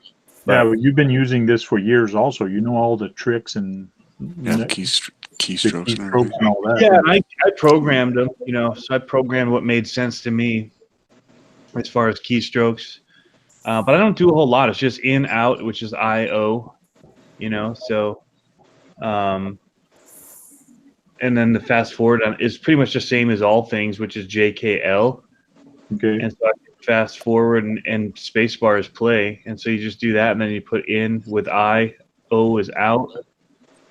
And then whatever your key command is to send it to the timeline. For like Premiere, it's like comma. But it doesn't. Premiere doesn't have a quick way to just drop it on top. So, I mean, I can set it a wedge, and it'll actually stick it. See, in between the clips. Q will set it on top of the clips. And then E will put it at the very end, so you'll never overwrite if you hit E. So they're all W-E-Q are the different inserts that you have, and they're right next to each other on your keyboard. W makes sense because it's wedge, and then the other is like end, and then Q is, I don't know. It doesn't mean anything to me, but it just puts it on top. So that if I have like talking audio and I'm just going back and overlaying B-roll, the cool thing is that you can keep stacking. You can see all I do is keep hitting Q and it never overwrites. It always just lets you choose. Yeah. And then you can make little minor adjustments to your music where you want it to be. And you don't even have to like literally get rid of this track. So you If just, you didn't want overlay in your tracks. So it's just a quick way to do tracks. You don't have to select what track you want to put it on or reach up here and drag it down. And you can drag it with just video without audio as well, too, right? You can do that. Yeah. Yep. You can set it that way. And if you drag it under the timeline, it becomes just audio, does it? Right. So you have video only here. And if I set that, then anything that I put in is not going to bring the audio. But what's cool, what's interesting, I should say, I don't know if it's cool, but the audio, instead of stacking it below, you know right where it is because it's actually on your video clip. So when you're looking at it, it's here. The only ones that are down low are usually your music track. Do you have a mixer for your channels? The what? Do you have a mixer for your different layers? No, I don't usually. I mean, usually what I'll do is if I know that I'm doing like talking, I'll just set one of them to -12 and I'll copy and I'll just paste it across the volume, and then it sets all of them at -12. But I don't usually mix too much. It has mixers in here. You can go up and when you select a clip, it changes the properties up here, and so I could come up and add a mixer to it. But yeah, I mean, so that's what I do. And then when I color it, I usually just will put so here the cool thing too is like text. All the cool text stuff that I do are just plugins that I've bought, so you can get like cool effects. But it's all already done. They're pre-made. Okay. And so I just stick them in on top. You just hit Q, and then you just change out the text, and it'll do the cool effects in. But what I do is I do like just an adjustment layer, which is right here. That's what I was looking for. And so then I can just add a color effect to this that will apply to like everything below it. Usually I'll do like a LUT or something if I'm shooting raw, and then I just apply the color grade that I want to this, and then I can just turn down how much of it I want, but then it applies it to everything underneath so they all match. And if I don't like it, I just make one change to this and choose something else. That's off, and then I can just kind of push it on a little bit to where I like it, and then it's applied across the board. So I just do a quick color to make them all match, and that's my quick workaround for a lot of that stuff. I didn't do anything to these. I just left it because it shot pretty decent color. At the event, I didn't shoot any of it without color. Like some of it I'll shoot with no LUT on it or lookup table. So cool. I was trying to see if I had any. I don't. Doesn't look like I do. Oh, these are those little cars. Midget cars. I still have to do that video. I'll be waiting for that one. So can you go back to where you did your color grading again? The what? Can you go back over to where you were doing your color grading again? Yeah, there's two different ways. So there's a color board here. Okay. That looks like this. And it's got saturation at the top, exposure, and then color. Okay. And then what you can do is you can actually add a vignette to it, or a mask, shape mask, just for a quick vignette is what I usually do this for.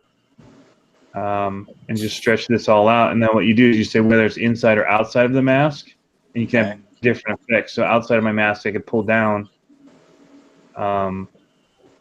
the color. You can see it changing there, getting darker. And so that would be my,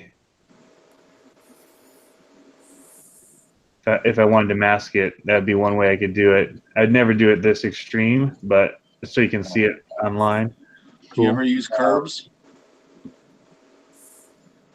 I don't use them because this is basically like it. This is your black levels here. This is your mid levels. So same thing as curves and your highlights. Okay. So that's the basic, you know, shadows, midtones, master. Yeah. Show what you've got. So you can do all of it. You can bring down all of the color here, or you can do the different specs or spots. Then you could do your inside. You could really, you know, do a different grade on the inside of that mask that you put on it. That's pretty in depth when you start doing color chain masking and things like that. And It is. I don't usually do it. What I'll do is, so the other thing I'll do a lot is, so at the very end of the video, I'll take all of it and I'll just grab it all, and I'll make it into a they call it a compound clip, and so now it all locks as one video. You can see it's all now one clip.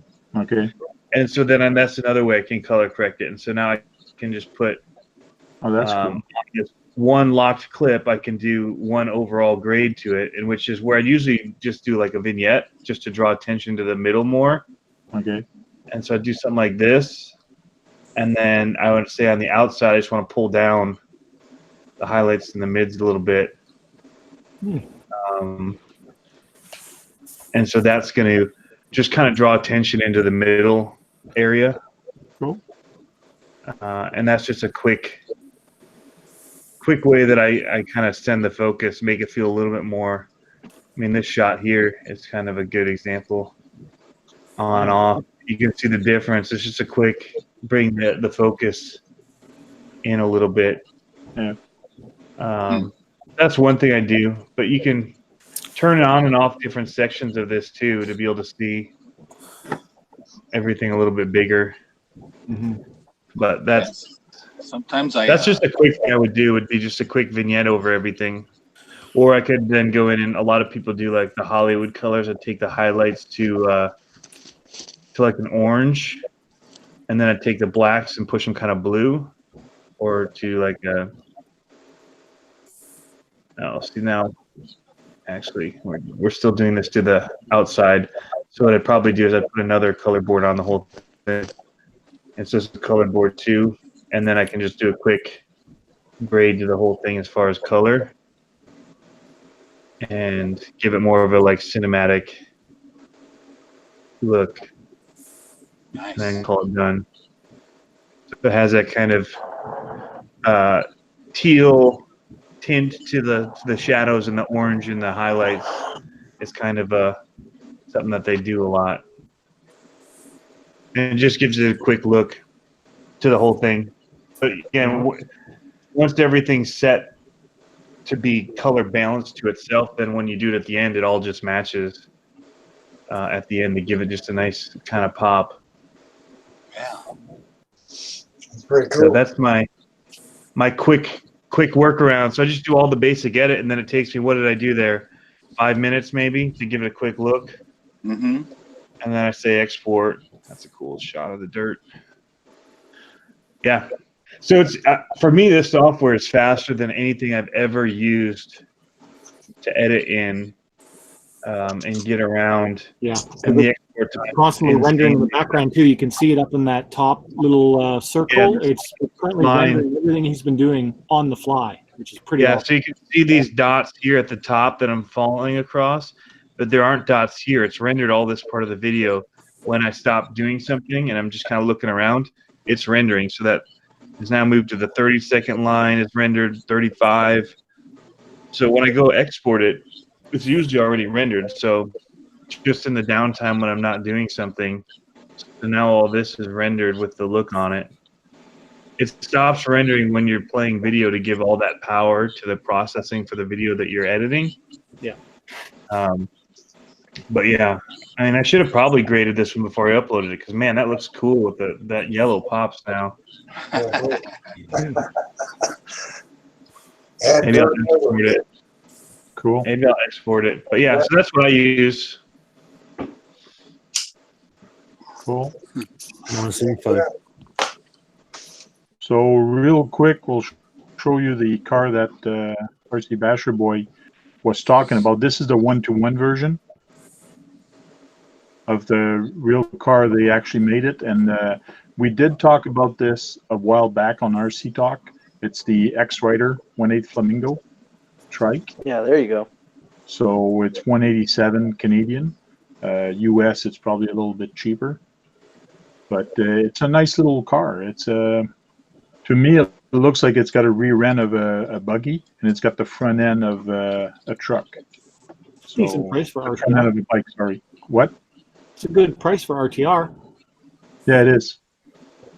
And it looks like a fun little gadget to get. Like I was even thinking it would be fun, like if you got one and I got one, but theoretically I need to get two. Is that a That's metal what- cage around the front of it, the bumper? Yep. I don't Yes, know if it's metal. the bumper is metal. Then the chassis is also metal. Okay, it looked As metal. far as the one on the one on top, it's all plastic. Yeah, they look like it's got good shocks and good A-arms. Like it looks pretty good. Yeah, they weren't sure if they were oil filled, but they were gonna check. The video I watched anyway. Yeah. So it Well, looks yeah, like it's got a I metal ordered mine in red. So So it looks like they took a buggy and just cut the plate and put a wheel in front of it.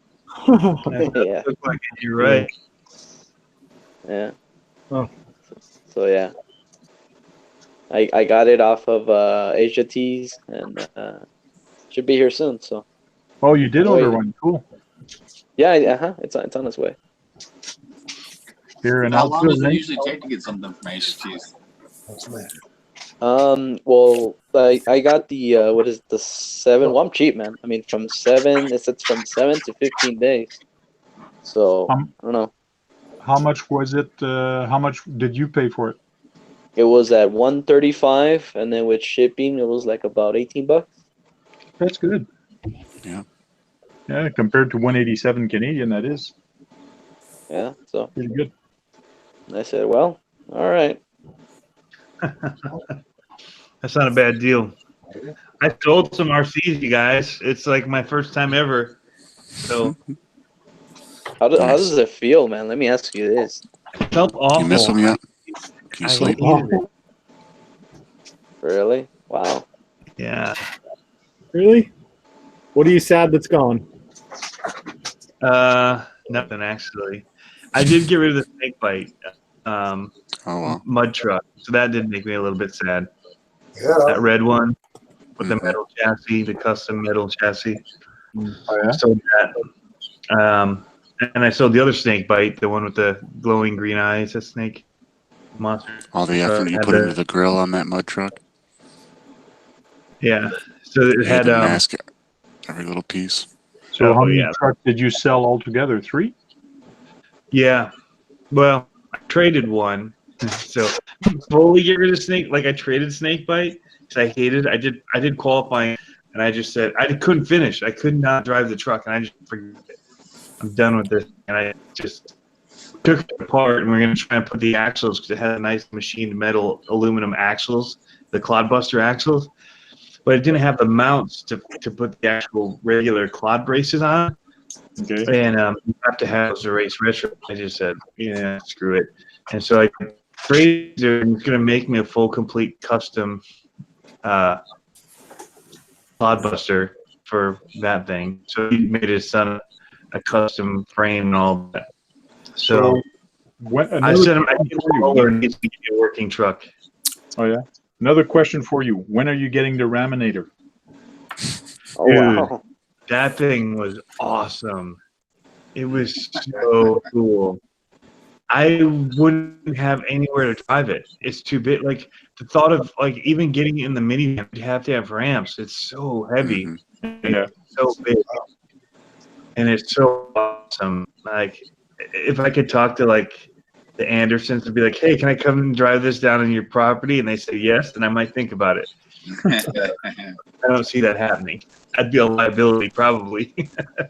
Because that's the other thing is, you know, like those things keep going when they so it Yeah, has kill reverse, switch. which is amazing. So it's you know, it runs on a motor, and a lot of those with the braking and all that don't have a reverse.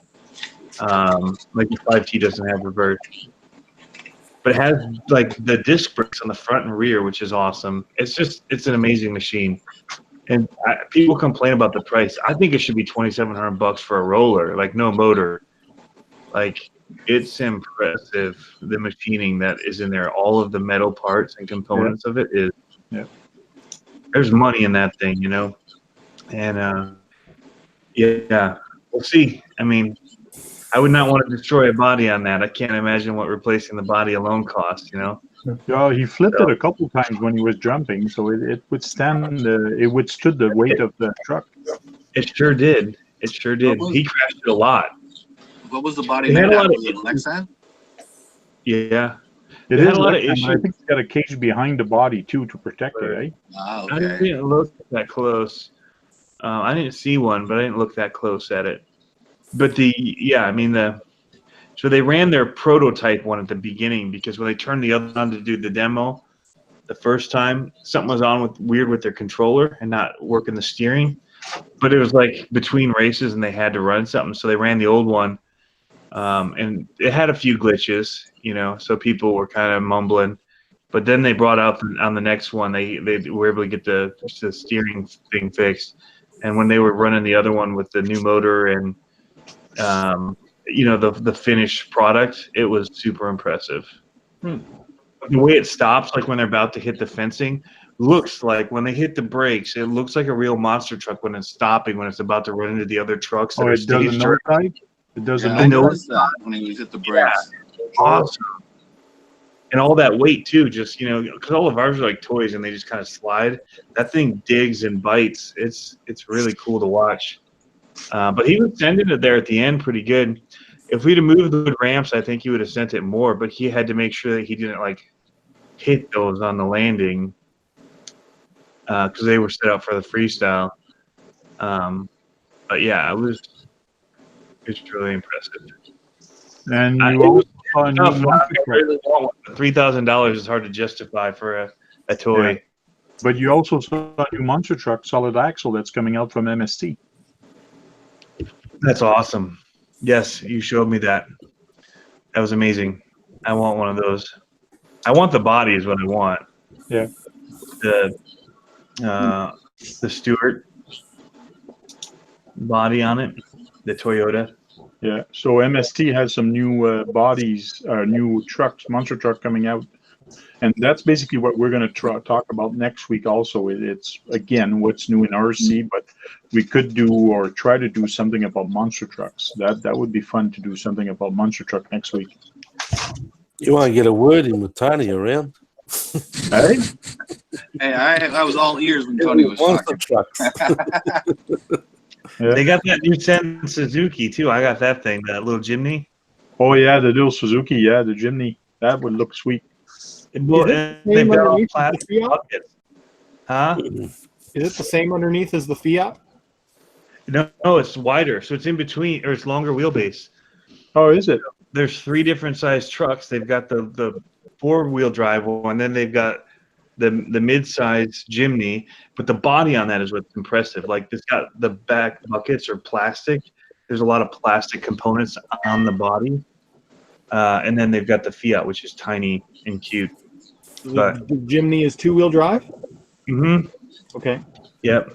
So I'll have one of them to look at and review, and it's pretty cool. And the bigger Sens, now that they have the sway bars on them, drive a whole lot better. Like we raced them; they were doing like oval races with them there, and I got my name pulled to race them the first time, and I had a little bit of a competitive advantage, I think, because I've driven the other one without sway bars, and so it felt like driving the easiest truck in the world, and everybody else was still trying to figure it out.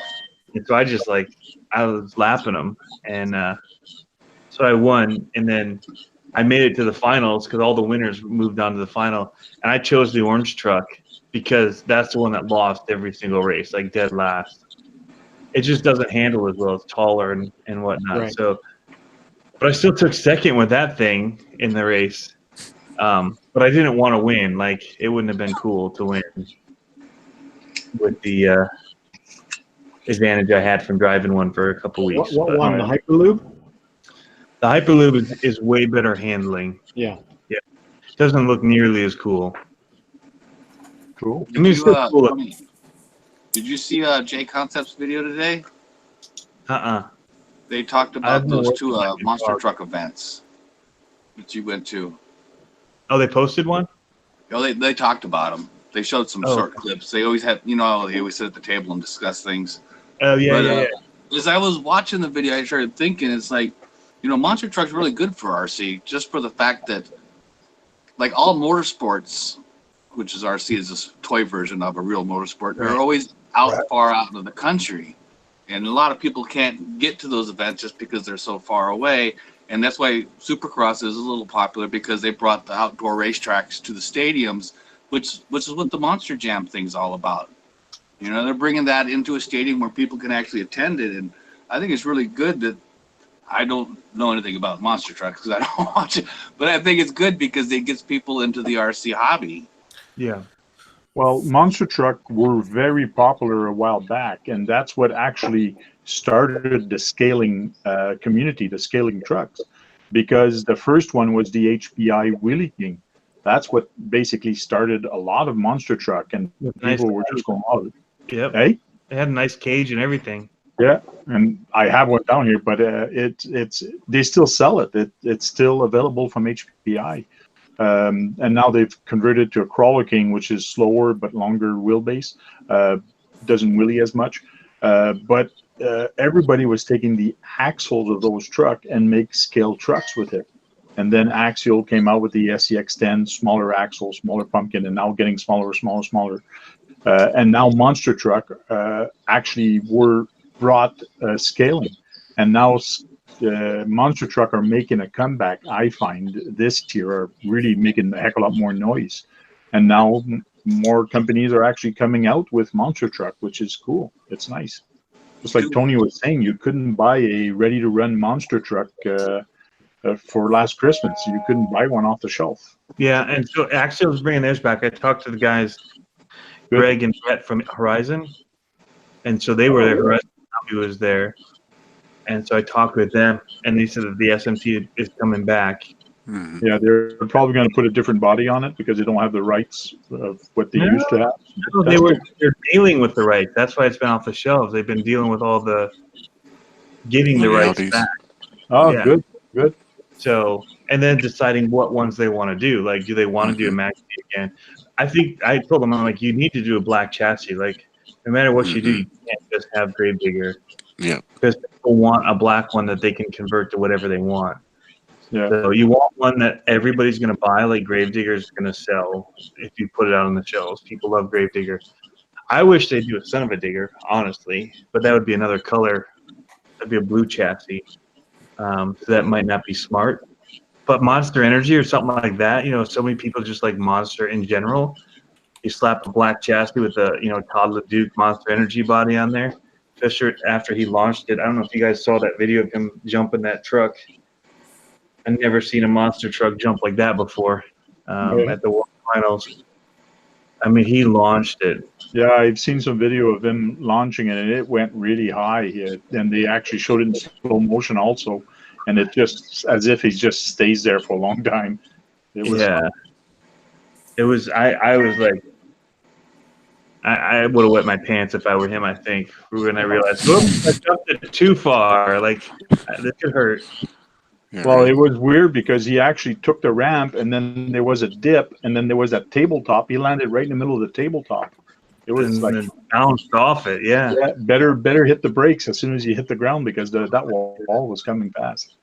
But yeah, anyway, so I think that, you know, Horizon's being smart about it. I think that they're listening. I think they know that it needs to be fast out of the box. It needs to be what out of the box? Faster. Yeah. The crawler motor in it, you know? Yeah, make it faster.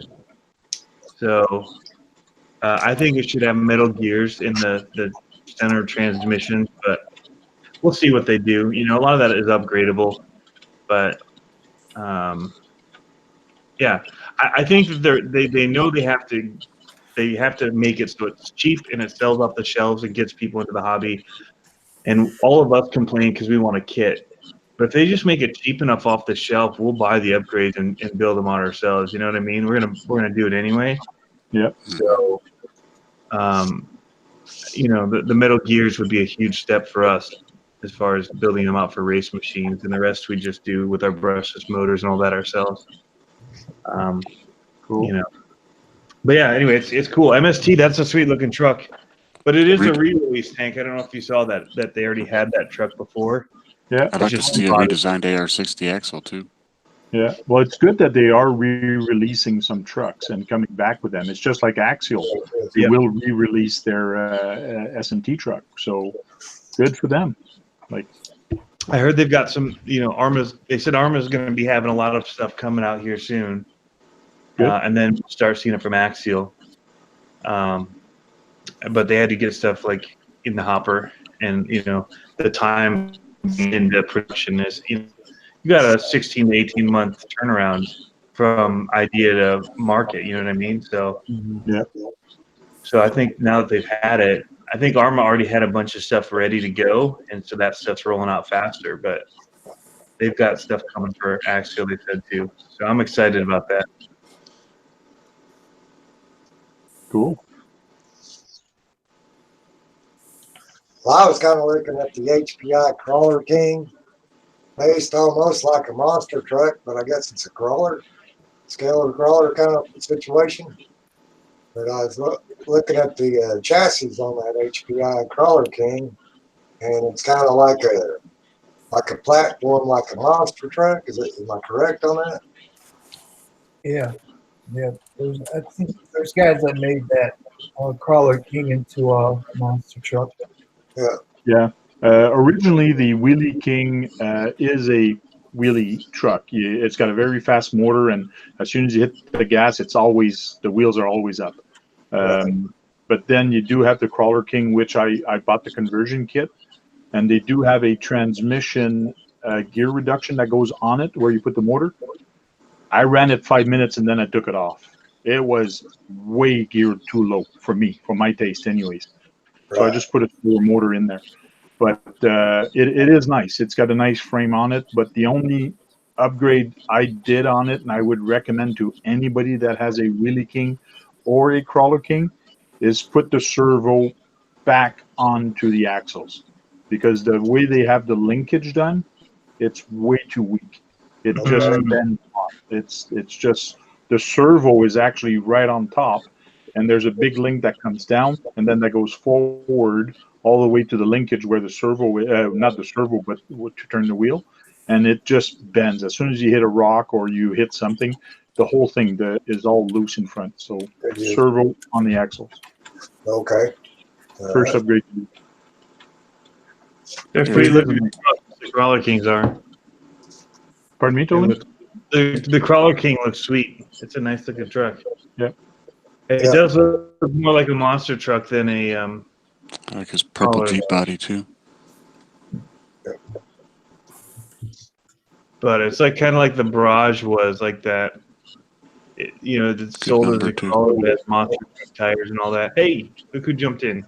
Hey guys. Sneaking in there. Of course, he's sneaking near the end. So Sorry, here's the Crawler King. Just got back in. Yeah. So this one is the Crawler King, and this one I do have four-way steering. So that's awesome. I steer on 4 wheels, just like a real monster truck. So I'll just show you the frame real quick. This one's all black. Came that way. They are the original shocks, which are I think 110 millimeters long. So they're very long shocks. So they're only single shocks, but this is the frame. So the servo before used to be right on top, and let me tell you, the battery case is here. The Wheelie King, the battery case is at the rear, where the whole truck is turned around. So the Wheelie, but when it's a Crawler King, this is the front. When it's a Wheelie King, this is the front. So it's just for the weight distribution. The motor is way up high. Transmission is long, and it goes all the way down to the bottom. So it's a very long transmission. This one right now, I got a 55 turn in there. So those are the shocks I have on my Freestyle RC. That Metal Militia truck. Metal Militia, they look amazing. Awesome. Thought they looked familiar. So it's a nice fun truck to play with, but not a very good crawler. This is not a good crawler because the center of gravity is just way high. Okay. Yep. Yeah. but it is still fun to play with, and to crawl with. But when I take this out and I start doing the four wheel steering, it's a wall truck. Everybody likes it. So. Oh yeah. I saw somebody that had like or hot racing braces on those for their on the front of the axles. Oh, yeah. This past weekend. Yeah, I put 3 racing, so I put the servo. This is the rear servo. Yeah, that's what it looked I got like. the 3 racing. Yeah. And this is the front. 3 racing again. But when I do videos with it, nobody notices the servo here because it's black. But everybody notices it there, and everybody's saying, "Hey, you're going backward," or like you got the servo in the wrong way. No, I got servos on.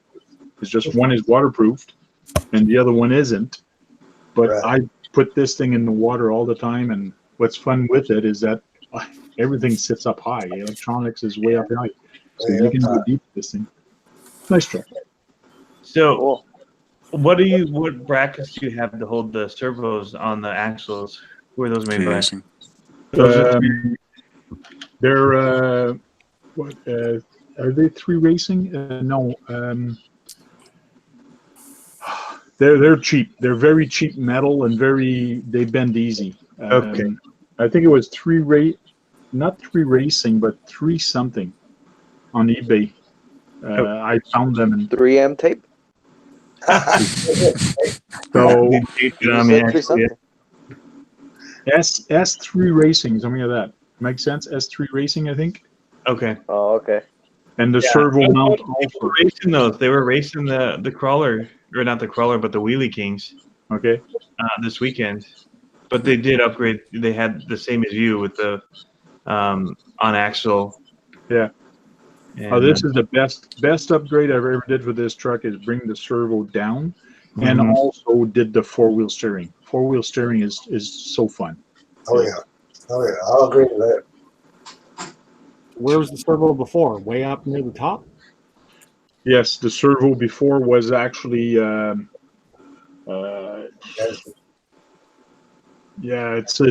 was sitting way up here.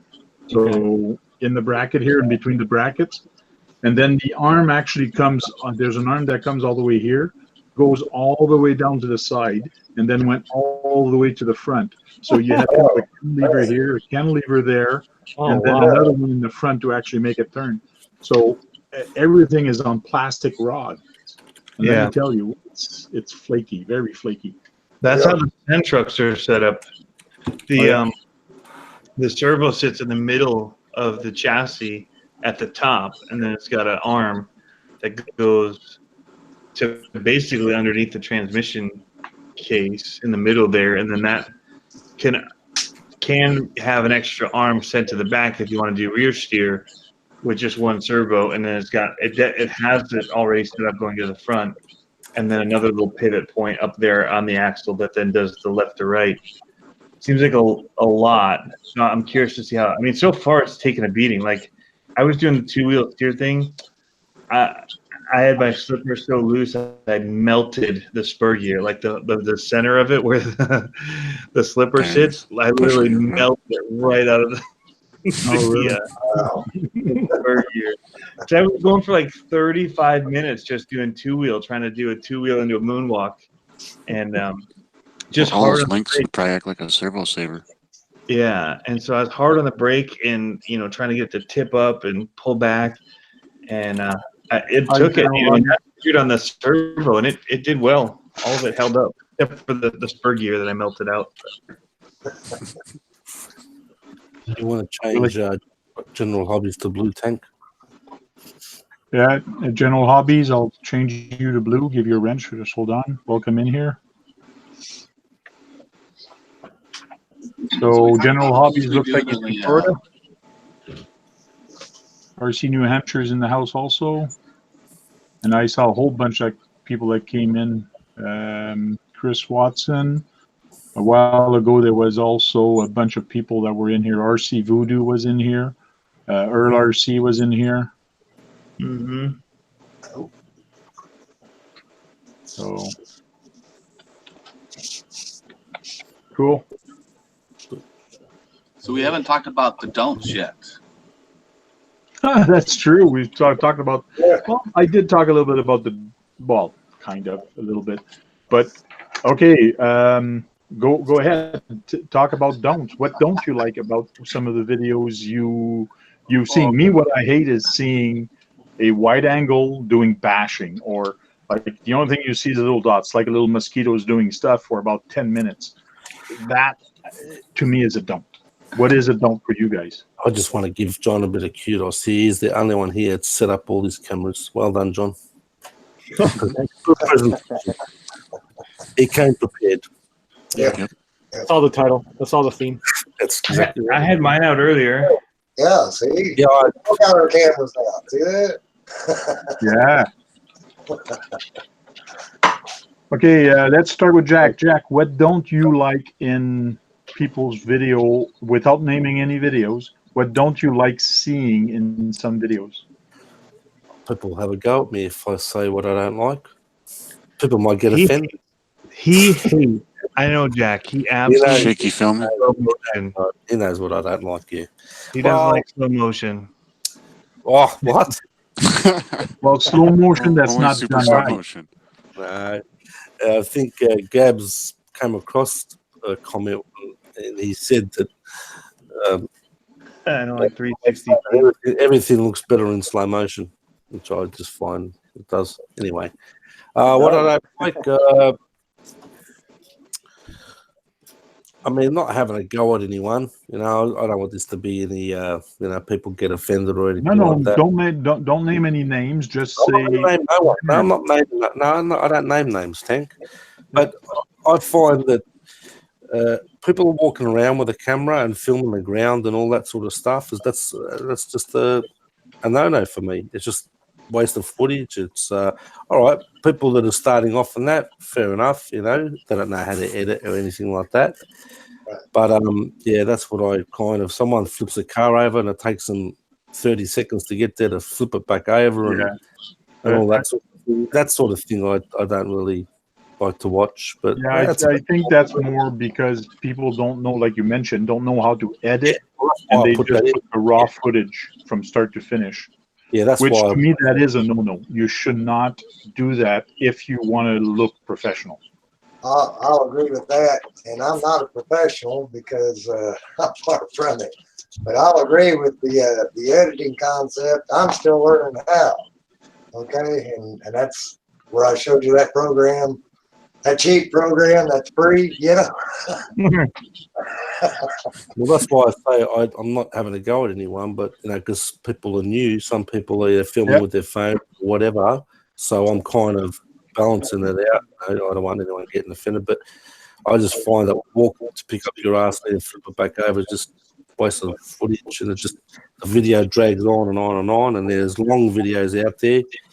I suppose I'm just being because why I do stuff, but hey, you know, people are learning and all that sort of thing, and that's the only thing really I don't really like about. Well, I got one, if I may too. Whenever you're done, Jack. I didn't mean to Quickly interrupt. say what RC Voodoo said though. Portrait mode is awful. Oh, Yeah. Portrait mode is a killer. Shooting it upright like this with your phone instead of this way. Black Bar Heaven. Yeah, go ahead, RC Basher. What don't you like or you think should be a no-no? The thing that I don't like, in many channels is that sometimes the channels, they don't come up with a plot. Okay, they don't come up with a mission. Say, you know what, this is what we're gonna do with the video. What the audience wants to see. I hate those. Those like 10-15 second video, and it says like a brief description of something, and they just show it, and that's it. Okay, I mean, I wish I had a video where it was more descriptive, something that has a better plot, I guess, to conclude. But the reason to keep watching, something with a beginning, middle, and end. That's all I'm trying to say. So okay, yeah, that makes a storyline. Saying no storyline. It's just real quick, and it just shows a product, and then it's done. Exactly. Yeah, Cool. and And my videos, okay, I mean, I'm guilty of, making repetitive stuff here and this and there, but every RC video that I do, I try to have, a beginning, a middle, and end. You know what I mean? So, of course, Another and I one mean, is like nobody's RC perfect. Voodoo, like RC Voodoo just said, is a long intro. Like when you have a very long intro that lasts is like a minute, that's too long. Yeah. 30 seconds is even too long for an intro. That's not a don'ts for filming, though. That's a don'ts for editing. Yeah. Yeah, but it's still part of the whole process, I think. Well, Hemi-Storms takes that long. There's a few others that I've seen that take over a minute, which is, I'm not going to get into that. I complain. Yeah, but Hemi-Storm has a stripper in his, and I Not don't mind anymore. that at all. I I edit always back wait out for that again. stripper. Where is she? I know she's coming.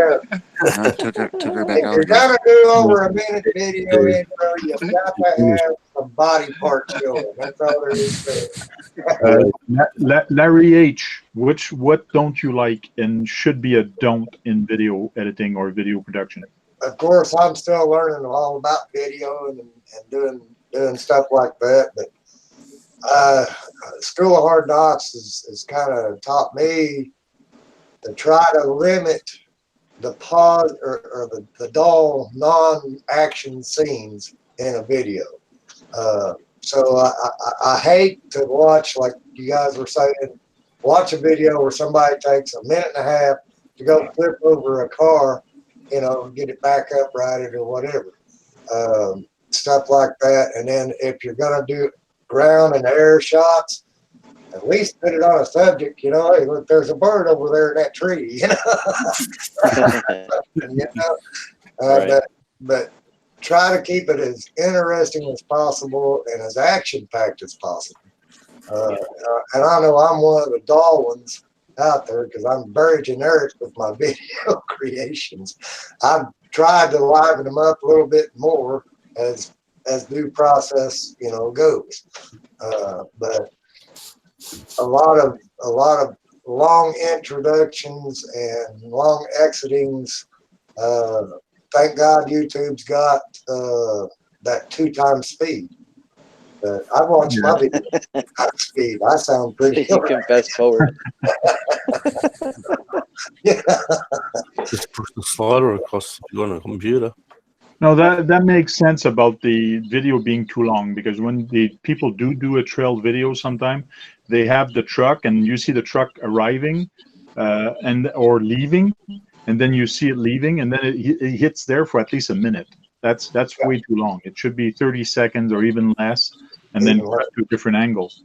So, But even like when they're struggling to make it up something and they're falling, like show a couple of those, but don't show every fail. Like if you make it, you make it. If you don't, just after 3 minutes of trying to make that hill, get to the payoff. You understand that it was difficult and you didn't make it a couple times. You don't need to see. You could even put in like after 20 more attempts, right? some text or something. Or 5 minutes later, you put 5 minutes later, and then you quit. You do the good hill. So yeah. So I learned that kind of quickly. Like, okay, show a couple mistakes. You don't want to make it seem like you make every single thing in your run if you don't. But don't belabor it. True. Let's go with John. What don't you like in videos and think people should? Come on, John. Let's see you, mate. Should not put in their A videos. lot of things. There's 3 minutes. someone shooting an unboxing or something when it's like when you are in the shot and you're showing the RC and you're like 10 feet away from the camera, you're not showing enough details about the RC. So I do like it when people pull in the camera closer and then like get shots of it. Like if you're gonna unbox something, don't always have far away shots. Although in a few years since I've seen that, I think people have kind of caught on that we want to see detail. Okay, John, can I just say something? What about like people when they're doing an unboxing and they take half an hour just to unbox the actual box? No, you gotta have just cut a bit of tape here, cut a bit of tape there, cut the top of the box a bit here, and it's a free script. That takes 30 minutes as it is. Well, just like my son's unboxing for his truck, I actually unboxed the truck before because I had to cut some stuff that was under the truck, under the box. You physically had to take almost a whole box apart, almost to take the truck out. So I actually unboxed the truck, put it back in there for him just to easily take it out, so it didn't take 10, 15 minutes. So yes, it is what you're saying. Think ahead and don't make your unboxing like 30 minutes. Yes. I agree. I'm sorry to interrupt, mate. Yeah. As for action stuff, when you're shooting outside, something that will get me to click off your video is if it has really bad audio or if there's a lot of wind noise, and that is a difficult thing to fix. But there are ways around it. You can get these little, you can get muffs for your microphones. You can, you can make things that cover up the microphone. You want to try and not have that wind noise in your shots. Wind noise is horrendous. There's a better solution to that, John. Just don't film when it's windy, brother. Yeah, the problem is with the wind noise, you don't often know until it's on the shot, until you get home and you're editing it. Yeah, but some people have bad audio even when they're not outdoors. And that is the hardest thing about watching a video is bad audio. I just subscribed to a guy who's got a racing channel, and I guess everybody complained about his audio. He was putting out like 3 videos a week there. I guess he's trying to build his channel up. And he bought a microphone, sits right on the desk, but you still can't hear him. And the microphone's here, and he's doing this the whole time he's talking, and he gets up and he's walking away, and he's still talking. He's like, man, I can't hear a word you're saying. I had it all the way up, and I'm leaning towards the speakers. Yeah. Painful. Yeah. One thing I find about audio like that is people using GoPros and leaving it in the weather case. Xavier's a perfect example. The handling noise that gets picked up is pretty bad. Yeah. Like when you have that in a weather case indoor and you're doing an interview or doing something, don't do that. Like take it out of the case. You don't need the weatherproofing when you're in the house. If you do, there's a problem. But don't take it out of the case when you do with the it. old ones, though, it didn't come with it. You have to buy a special case just to run it. Superman case.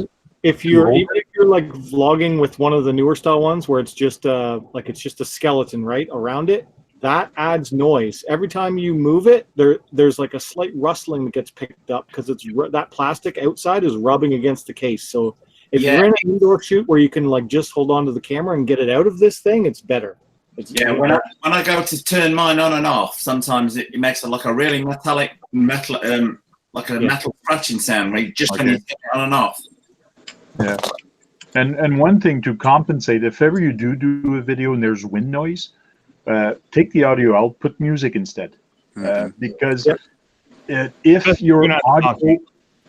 your video is bad or bad resolution or out of focus, people will still watch it if the audio is good. As soon as the audio is bad, you will lose the attention of people. That's 100% true. So, cool. Let's go with next person. You're the winner. I guess you guys have covered most of it already. I have a cousin who does video editing for Madison Square Garden, and I had finished up one of my videos. Like, man, I really need some advice on how to make my videos better. So I asked him to take a look at it, and one of the things he said, because I have a lot higher expectations than what I'm putting out, was not to point a camera towards the sun. And with like the GoPros and Android phones and stuff like that, the sensor's so small that it just blows it out. So I guess that would be an advice type of thing of what not to do. You know, don't point it at the sun. Yeah, try and have the sun behind you. Yeah. But then you've got shadow. Right. Then you got shadow. Shadows too. Depends. I shoot into the sun all the time for my stand-ups. If I'm using a regular camera where it's not going to shoot everything, that way I'm not having to squint into the sun. So I'm shooting. So sun's behind me. I wanted a certain effect is what I was shooting for, because I see it in movies and stuff, but I couldn't. But you have to be able to expose. Like with the GoPro, you can't expose it. So if you can expose manually, having the sun behind you is not necessarily a bad thing. So You don't want it like blowing into the lens, but if it's behind you and out of the lens, it's actually not bad. Okay. Yeah. What about people promoting stuff in their videos? What do you guys think about that? Well, let's finish with the people, and then we can go back again. So, Driftomaniac, let's see what you think. I would say I'm not. I quite like watching flashing videos, but not when the car's like moving at a really high speed in the distance and you can barely see the thing. Because I mean, some of them look bad when I'm viewing it on the desktop. So if you're viewing it on your mobile phone, the things, you know, it's going to be like watching an ant flying around the screen on there. I'm not a big fan of that, and I try and zoom in on mine where I can. Without losing too much of the image. So if I play it back at home and I think it just looks like it's going to be something minuscule moving around on the screen, I might go out and reshoot it. I'm also not a big fan of that where people film as, I think this is where you guys were saying, the portrait mode, where people film from the phone and they've got it with the black bars at either side. That doesn't impress me at all. Yeah. Well, that's one thing I like about using my phone is it has a zoom on it. Yeah. And you can actually put your phone a lot further away from the action than it actually is, and it looks like it's so intense because it looks so close, you know. Yeah, I mean, it's like it just on the outside, isn't it? And that then you immediately get rid of the black bells or the one thing you got to watch on the phone, the zoom on it is actually a digital zoom. Yeah. So as soon as you go in it about halfway, you're going to lose a lot of quality about halfway. So be careful on the zoom on the phone camera. Well, don't worry, they're going to be making cameras with proper zoom soon. Don't worry about soon that. enough, yeah. They're already 2x, like the iPhone. These have 2x now, 2x zoom. It's S10 what I use too. It's the same way. It's digital zoom, and it'll zoom in, but of course I can control this with my phone app. Yeah. I mean, you can get lenses now, can't you? That just clip on the top. You can get a zoom that clips over the lens on your camera. Yeah, I haven't had you can get those. You can. Yeah. But sometimes you get what's called lens artifacts with those. So you do have to be careful. Yes. Well, They're hard to line up. The zoom ones especially are hard to line up and not get. And the focus on them can be all out of whack. I've tried a few for zooming in and stuff. I haven't had much luck. But they do make them. I just haven't found the one that works well yet. I've tried about 4. Okay. Like Frank was talking about earlier about getting down on the ground to set up your cameras. Yeah. Well, that's one thing that was nice about the GoPro is you can use that app to see it. But I was hoping I could do the same thing with my phones, which I can do it as long as I'm attached to a Wi-Fi. But once I get away from Wi-Fi, I can't do that screen sharing anymore. So I have to get down and look at it. Okay, cool. Kagan, what don't you like about some of the videos you see or you think should be a not to do? I guess I agree with most of the stuff you guys say. Some videos are dragged out a little too long. Get to the point and don't waste my time, or else I'm just going to speed through the video anyway. Shaky videos bother me, but sometimes the action you're trying to get, you get what you get for footage, so sometimes you got to use it. Yeah, cool. And let's go to Tony. Tony, what bugs you about some videos? So shaky footage, upright footage. I don't mind it for live videos to upright if that's because people are watching them a lot of times on their phone. Yeah. Not through YouTube, but through Facebook. I don't mind the upright so much for live videos. It seems to work better that way. I don't like when people put it on a tripod and never move it and then just do everything like in one spot for like a super long time. I like to have movement or have the angle change. Okay. I don't hate it. Like sometimes it's just people do it in one shot and that's fine. But I prefer when the camera's moving. So I like it when somebody puts it on a selfie stick or something and they move with the car. Yeah. Well, I use a tripod. I know, but you move it every shot. Yeah. You don't just keep driving the car and for 3 minutes in one spot. So that'd be a tip if you could move it. That that really helps. But Even if edit, they're just subtle all they can movements, do, you know. the movement And so you brings so much don't to want to it. fool people that don't have editing abilities and they're just trying to put stuff up there and show people something.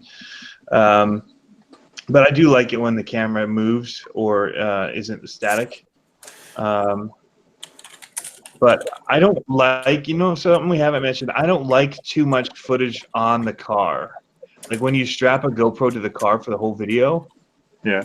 I turn those off. I like it as like a shot here or there, but I don't want to watch it the whole time, like from the perspective of the car. That's one thing that I just don't watch them. Like once I realize, this isn't going to cut away to something else, I cut away to something else. So it's a cool effect.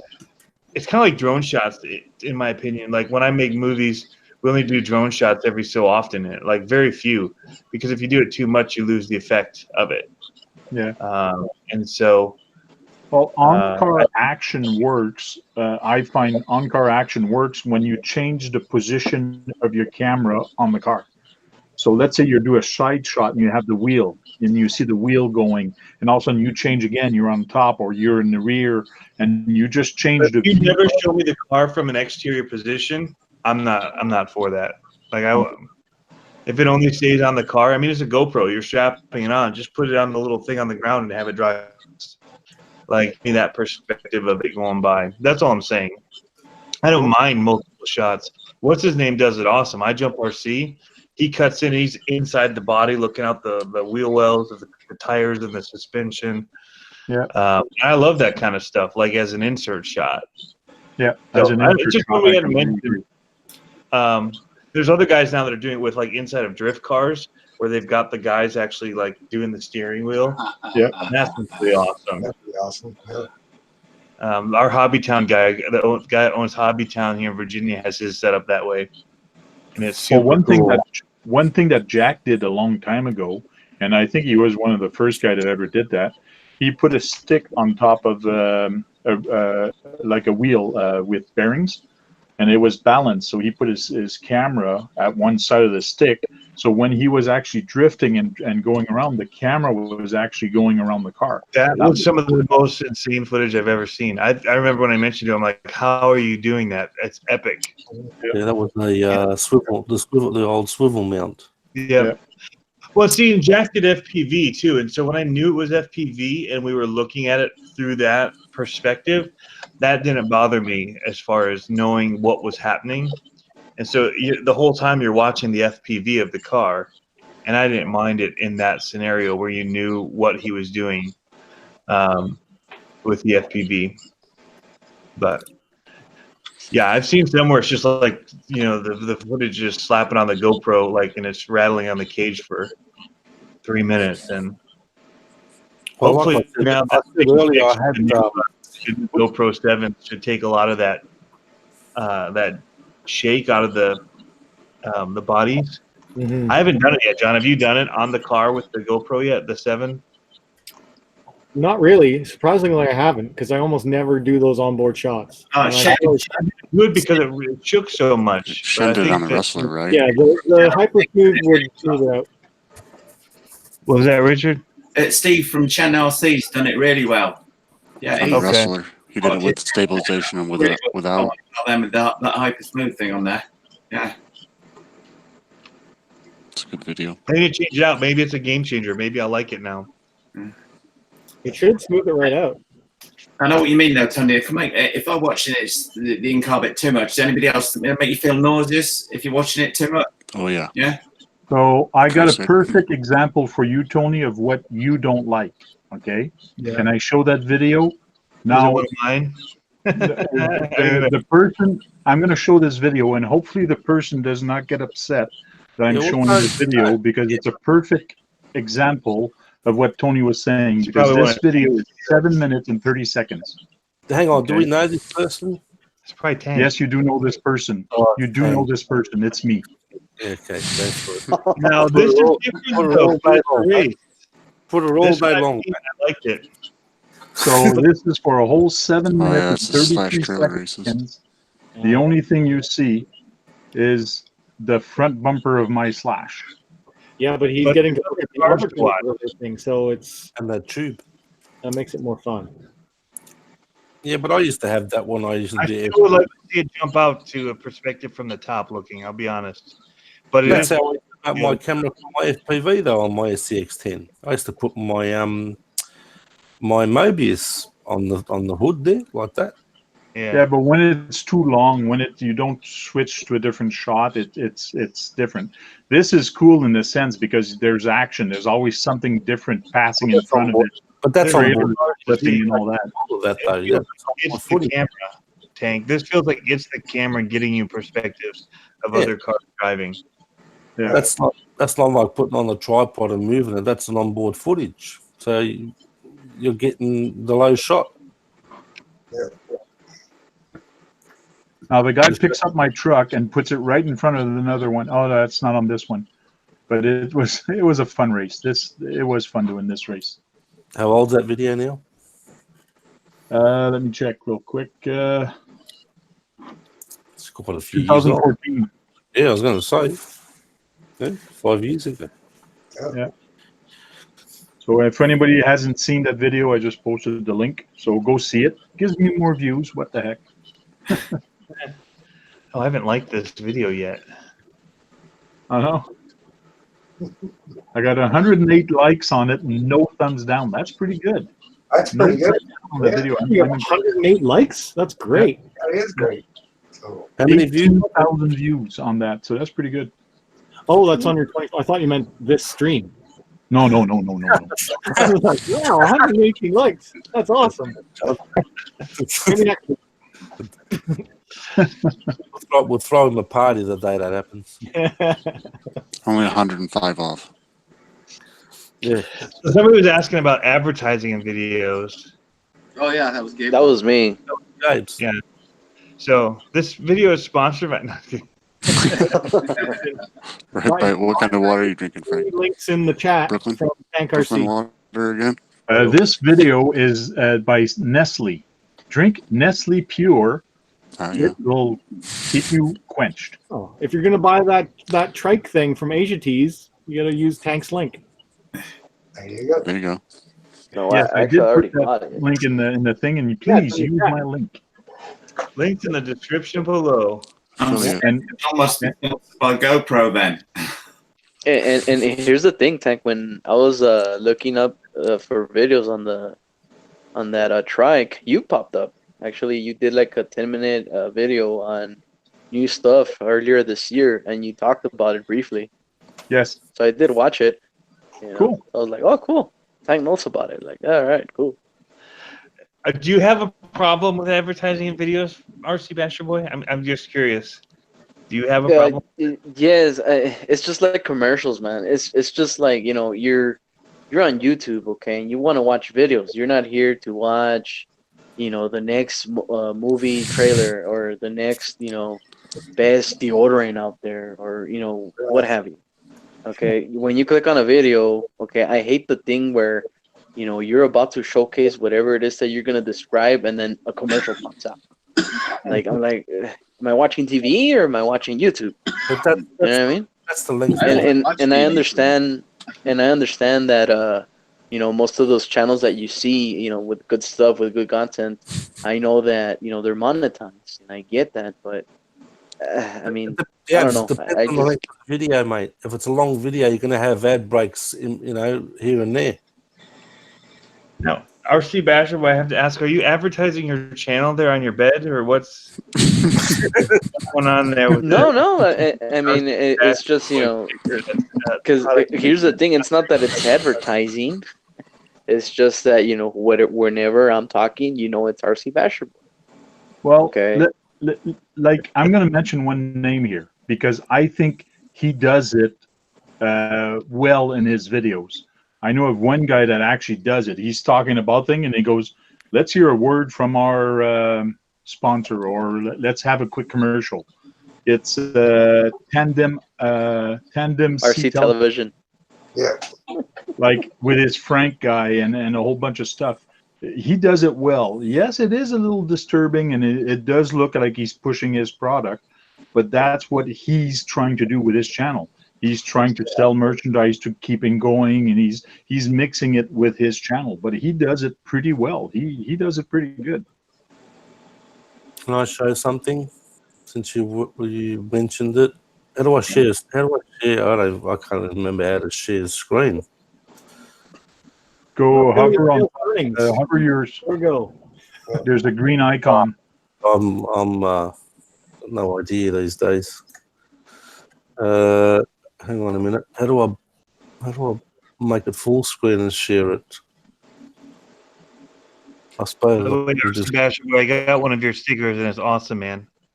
I haven't got yours in the mail yet. I ended up having to run all out of town and stuff. That's why I'm not at home. You haven't gotten the sticker yet? No, I said I did. It looks great. I haven't sent yours yet. Oh, okay. Oh, right. Cool. Glad you got it. Enjoy. Oh, I forgot to mention the other thing I don't like in videos, Tank. What's that? I forgot to mention the other thing I don't like in videos. What is it? I don't like monster truck fire trucks. Like it doesn't make sense to me why they would make one of those. Like I don't know who the intended audience is that would purchase one of those. Brutus It's for life, coming, baby. man. A monster truck that looks like a mutt, like a dog. What Hey the now, heck? hey now, come on. Like I gotta have fun with my boy Gabriel.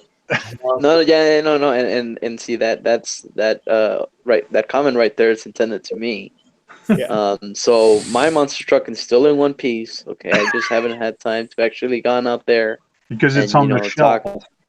Shelf queen. You know what that is? No. It's not a shelf queen. You know, it's here. You take it out once outside doesn't mean it's not a shelf queen. Yeah. Well, we're gonna have to figure out some. I don't have the stock spur on anymore either. I blew that out. Really? Wow. We launched it, man. We sent it. It doesn't like landing on the rear tires on a straight down landing. It likes, if it's forward moving, but if you land straight down in the rear, all that momentum in the tires just stops, and that's where you get that. I think that's how I messed up the other gears too.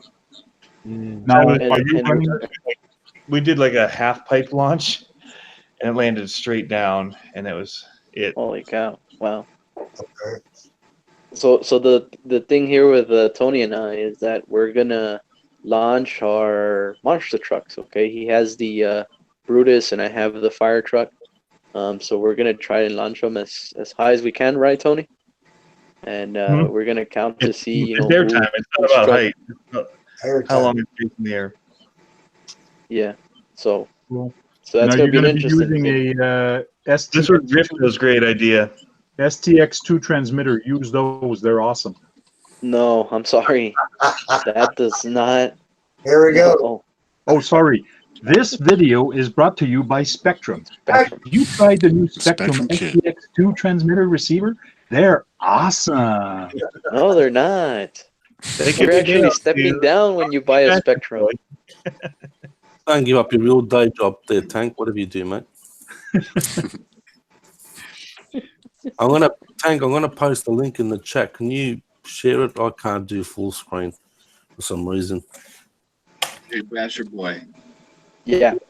If you don't want to talk about this fight, but have you and Hybrid worked out your issue yet? He hasn't replied. Okay, just curious. He just hasn't replied. So. Well, I've got my issue worked out with my programming card. I'm supposed to have another one in the mail, so that's a good thing. For ESC. 1,000 frames per second. The hybrid issue. That's with the swivel mount that I used. Wow. So there goes Jack's swivel mount. So, and he actually does slow motion going around. How many frame rates were you going there? That was 120 or? No, I rendered it out to about 6,000 frames a second. Okay. That's just purely just on a swivel, and it spins as you turn. Yeah, you can actually what you do, you just buy a caster wheel, take the wheel off, measure out your pole. I use a PVC piping, and cut it around about 3 to 4 feet. And then what I did was I measured it out and just drilled a hole, put a threaded bolt through, and then put some nuts on there. And like I was talking earlier when I said to John, I bought these awesome rare earth magnets years ago, which are just like they're solid as. And when they put one underneath the body and then one on the actual swivel mount base, Yeah. and it just doesn't move, and there's no like vibration or anything like that. I might give that a try. That's And yeah, well, that was me and another guy. I think it was about 4 years ago or 5 years ago. I can't remember. He's got one. I had a whole heap on my old channel. So when I bought an RC, what I did was I put the swivel mount on just to showcase it. So what you could do is, if you've got a good caster wheel with good bearings on it and it spins pretty good, you can actually control it with your remote. So when you go to turn and you can turn it the other way, it actually backs off again. So you can actually make it spin back the way you want it. So that's what I was practicing a lot. So as it got to the turn here, when it stopped and I put it in slow-mo, I got to the turn, you can see it's going on the side of the truck. And then you can do it so you can go from behind the truck. So I was doing front-end shots, back-end shots, side shots. Yeah. So basically, here he's got a caster wheel that he's taken off the wheel. Yeah. And instead of the wheel, you put a long PVC pipe. Yes. That's just a 3/4 inch PVC pipe going all the way. And he's got a camera tied on one end and something else at the other end to counterweight. Yeah, I've got counterweights. You have to put counterweights. So if you put a GoPro on there or something, you're just going to have to balance it out. Yeah. Flip right. The super rock often thought that was a good film. I put some batteries, old AA batteries on the other side through the PVC piping. Yeah, because I've got the Super Rock Ray, and I've often thought that would be good film, like where you can see a lot of the suspension moving on the car. That would be filmed, film close up. But that might work on it. Yeah. Well, I remember back when I built it, Juan from Flash Hobbies, he asked me how I did it and blah blah blah, and he actually did a great video when he did his. He put it on his actual Yeti, and he was going over bumps and stuff like that, and the suspension, and it looked fantastic. You don't want to go over like a lot of big bumps where it's going to just bounce all over the place. That's the problem. But what I did was when I bought like my GV cars, for example, Tank and Tony were around back those days, but I showcased a new RC with the actual swivel mount so you could see the whole perspective of the car. And that's what I was doing. So every time I bought an RC, I'd whack the swivel mount on it and just take it up and down the road. But you can get to the stage where you can control it with your remote, which is great. You know, you can make it go back and then go reverse and then forward, go to the rear. So you get all that sort of view of it. But there's a guy, if you type in, there's a guy other guy that made it. He's got it on his Traxxas T-Max, I think it is. And that's a fantastic video. But he's got his pole a lot longer. I measured mine out to about, I think it was 3.5 feet. And you just counterweight it with you got your GoPro. The guys that use GoPros, you got the GoPros that go on handlebars and that, so it'll just fit straight through to the PVC piping. Lock it in, angle your camera. You got to just make sure you angle the camera the right way, this and that, and then put your weights on the other side and balance it out, and away you go. See, this guy's actually made one and putting it on his Baja 5B. Yep. He's got a GoPro at the end of it. Yeah. The distance is the main thing. How far out you've got it. You don't want it too far out. Okay. But again, here you're seeing a lot of jello. You're seeing some jello here because it's got an engine on here, so there's a lot of vibration. I'm gonna get vibration from the motor because it's Is there a pole vault with it? Yeah. I was in Sheldon Hobbies down in San Jose, and they've got a drift track inside the shop. And I was talking to them about you filming it down there. And they were saying they've tried FPV inside one of the drift cars, but they've actually mounted the camera on either on the steering servo or another servo tied in with the steering servo because when it's drifting, it's not looking. The FPV would be not looking where you want to be for drifting. For drifting, you're going to want to be looking like out the side window. Opposite, yeah. The camera goes where the isn't straight. And I think they got it so it turns with the steering servo. They need to reverse it. Yeah. Like right? steering wheel. Turning right. No, Yeah. I guess you want to go left because you want to be looking where you're going to approach. That'd be tough because the gyros help so much, you know. So if anyone wants to make a swivel mount, it costs you absolutely what it cost me, Australian dollars for the caster wheel, the piping, and the threaded rod, and a couple of nuts, and I think it was about $20. So it's pretty cheap. You can make, you know, if you got a caster wheel handy somewhere. I've got the magnets, and I've got a length of rod in the garage that would work. So just the caster, I guess. Yeah. Yeah, as long as it's got good bearings on the caster, because sometimes they just lock up and it won't turn. So if you put bearings on the caster wheel, good. Please help. What's that? Please help my homeless. Just need money to support. Yeah, congrats on RC sharing that for your tank. That was pretty cool. Yeah. Hey John, you might actually see Tank out there one day with a sign like that, mate. Yeah. Well, one thing I did not notice is that I changed the bottom of it and somebody else changed it, and so it wasn't the right brown, but that doesn't matter. But I did not notice that homeless was not spelled right. Correctly. And there's no way. Actually, that picture was shared on one of the racing forums I was on. I forgot to tell you about that. Oh, really? Yeah. Cool. With your name on it and everything. Oh, nice. Cool. That's the reason I put that there, because I did a couple of them and they were shared and I never got credit, but that's why I put that there. What's the next one?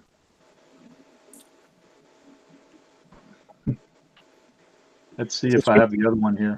Swivel pole thing you guys were talking about, there's a fairly new camera on the market where the pole can become invisible. The Insta360 1X comes with a visible pole, and some of the shots you can get with that is incredible. Like, it looks like you've got like a drone flying over your head, but it's just with the camera off on a stick. But First time I saw that was in a Casey Neistat video, and he was boarding an airplane. I'm like, how the hell are they doing that? But that's how all 360 cameras technically do it. The problem was that everybody was tilting it and making it so that it was facing them, like the cameras were up. But you always were just supposed to shoot off axis and then recomp it later. Yeah. And what's the model, John? What's the model number? Insta has definitely made it so that it's obvious now. Insta360 1X. So it's Insta. But that's the cool one where you can shoot in 360, but then a lot of people aren't even editing in 360. They're just using it so they can twist the view wherever they want to show. Record at highest quality 360, but then actually make a 1080p or a 2K video from it after, where you can, You can literally just spin the perspective like it's a camera on a swivel. It's really cool. And you can also have it zoom in, like, or make it go fisheye and then pop in. The effects you can do with it are really neat. So if you had that on the swivel mount, you won't see the pole? No. Right. Nope. If you orient the camera correctly, like Tony was saying, where the always come off the bottom, right off the bottom, straight out the bottom, the stick, and it's hidden because those don't really see. I mean, the two cameras can't see that pole. Yeah. So this is the camera. I've got the GoPro Fusion, and I'm still getting to grips with it. There's a lot to learn about it, but you can do it with the Fusion too. You just got to make sure the pole's coming straight out the bottom. Yeah. So if you even want to do a selfie, you just hold it out like this. So the lenses aren't even facing you, and then you just have to twist it in editing to pull you up to the middle, and it'll get rid of the pole. It's really amazing. Yeah, because I was trying it the weekend with Fog City, and I didn't do that. I had it twisted up to looking at us. There you go. There's one of the shots. Oh, what? Yeah. So it's kind of that mountain shot, the guy standing on the cliff or something, looks like it's like a drone flying past him. Yeah. Yeah. That's what it looked like when Casey was boarding that plane too. It's like, how the hell is he doing that? So he's holding that right now in his hand. The shadow, you see the shadow? You see the post. Oh yeah. Good eye, Frank. Optical illusion. You see the post, but on the actual video, you don't see the post. Very clever. Right there. What are these cameras worth? For $300. They're kind of pricey. They're over $500. Are they that much?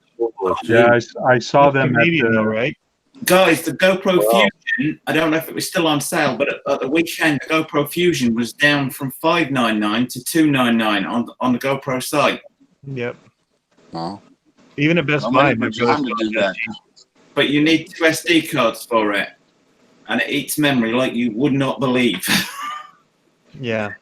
It's like, I mean, I can be like, to process like 20 minutes footage, it could be taking like an hour plus by the time because it processes it into the 360 thing, and then you've got, then if you use the, because I end up sitting in, when I'm filming the cars with it, you can record it. The best thing to do is to put it on your iPad. So you take it from the camera, extract it from the camera to your iPad, and then as Tony was saying, if you're following the car around, but if you're just watching the video of it and the car just disappears off the screen, so to keep the car in the shot when you're recording it, you need to move him around like this.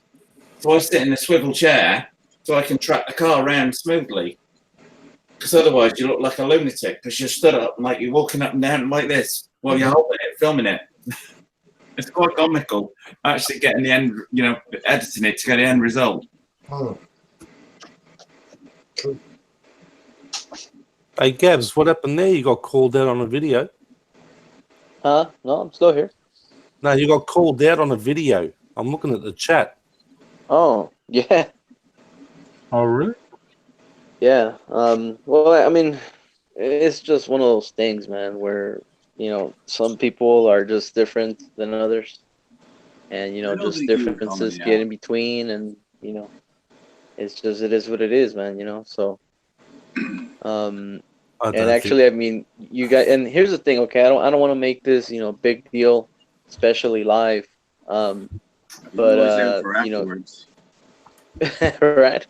But I think that'd be better.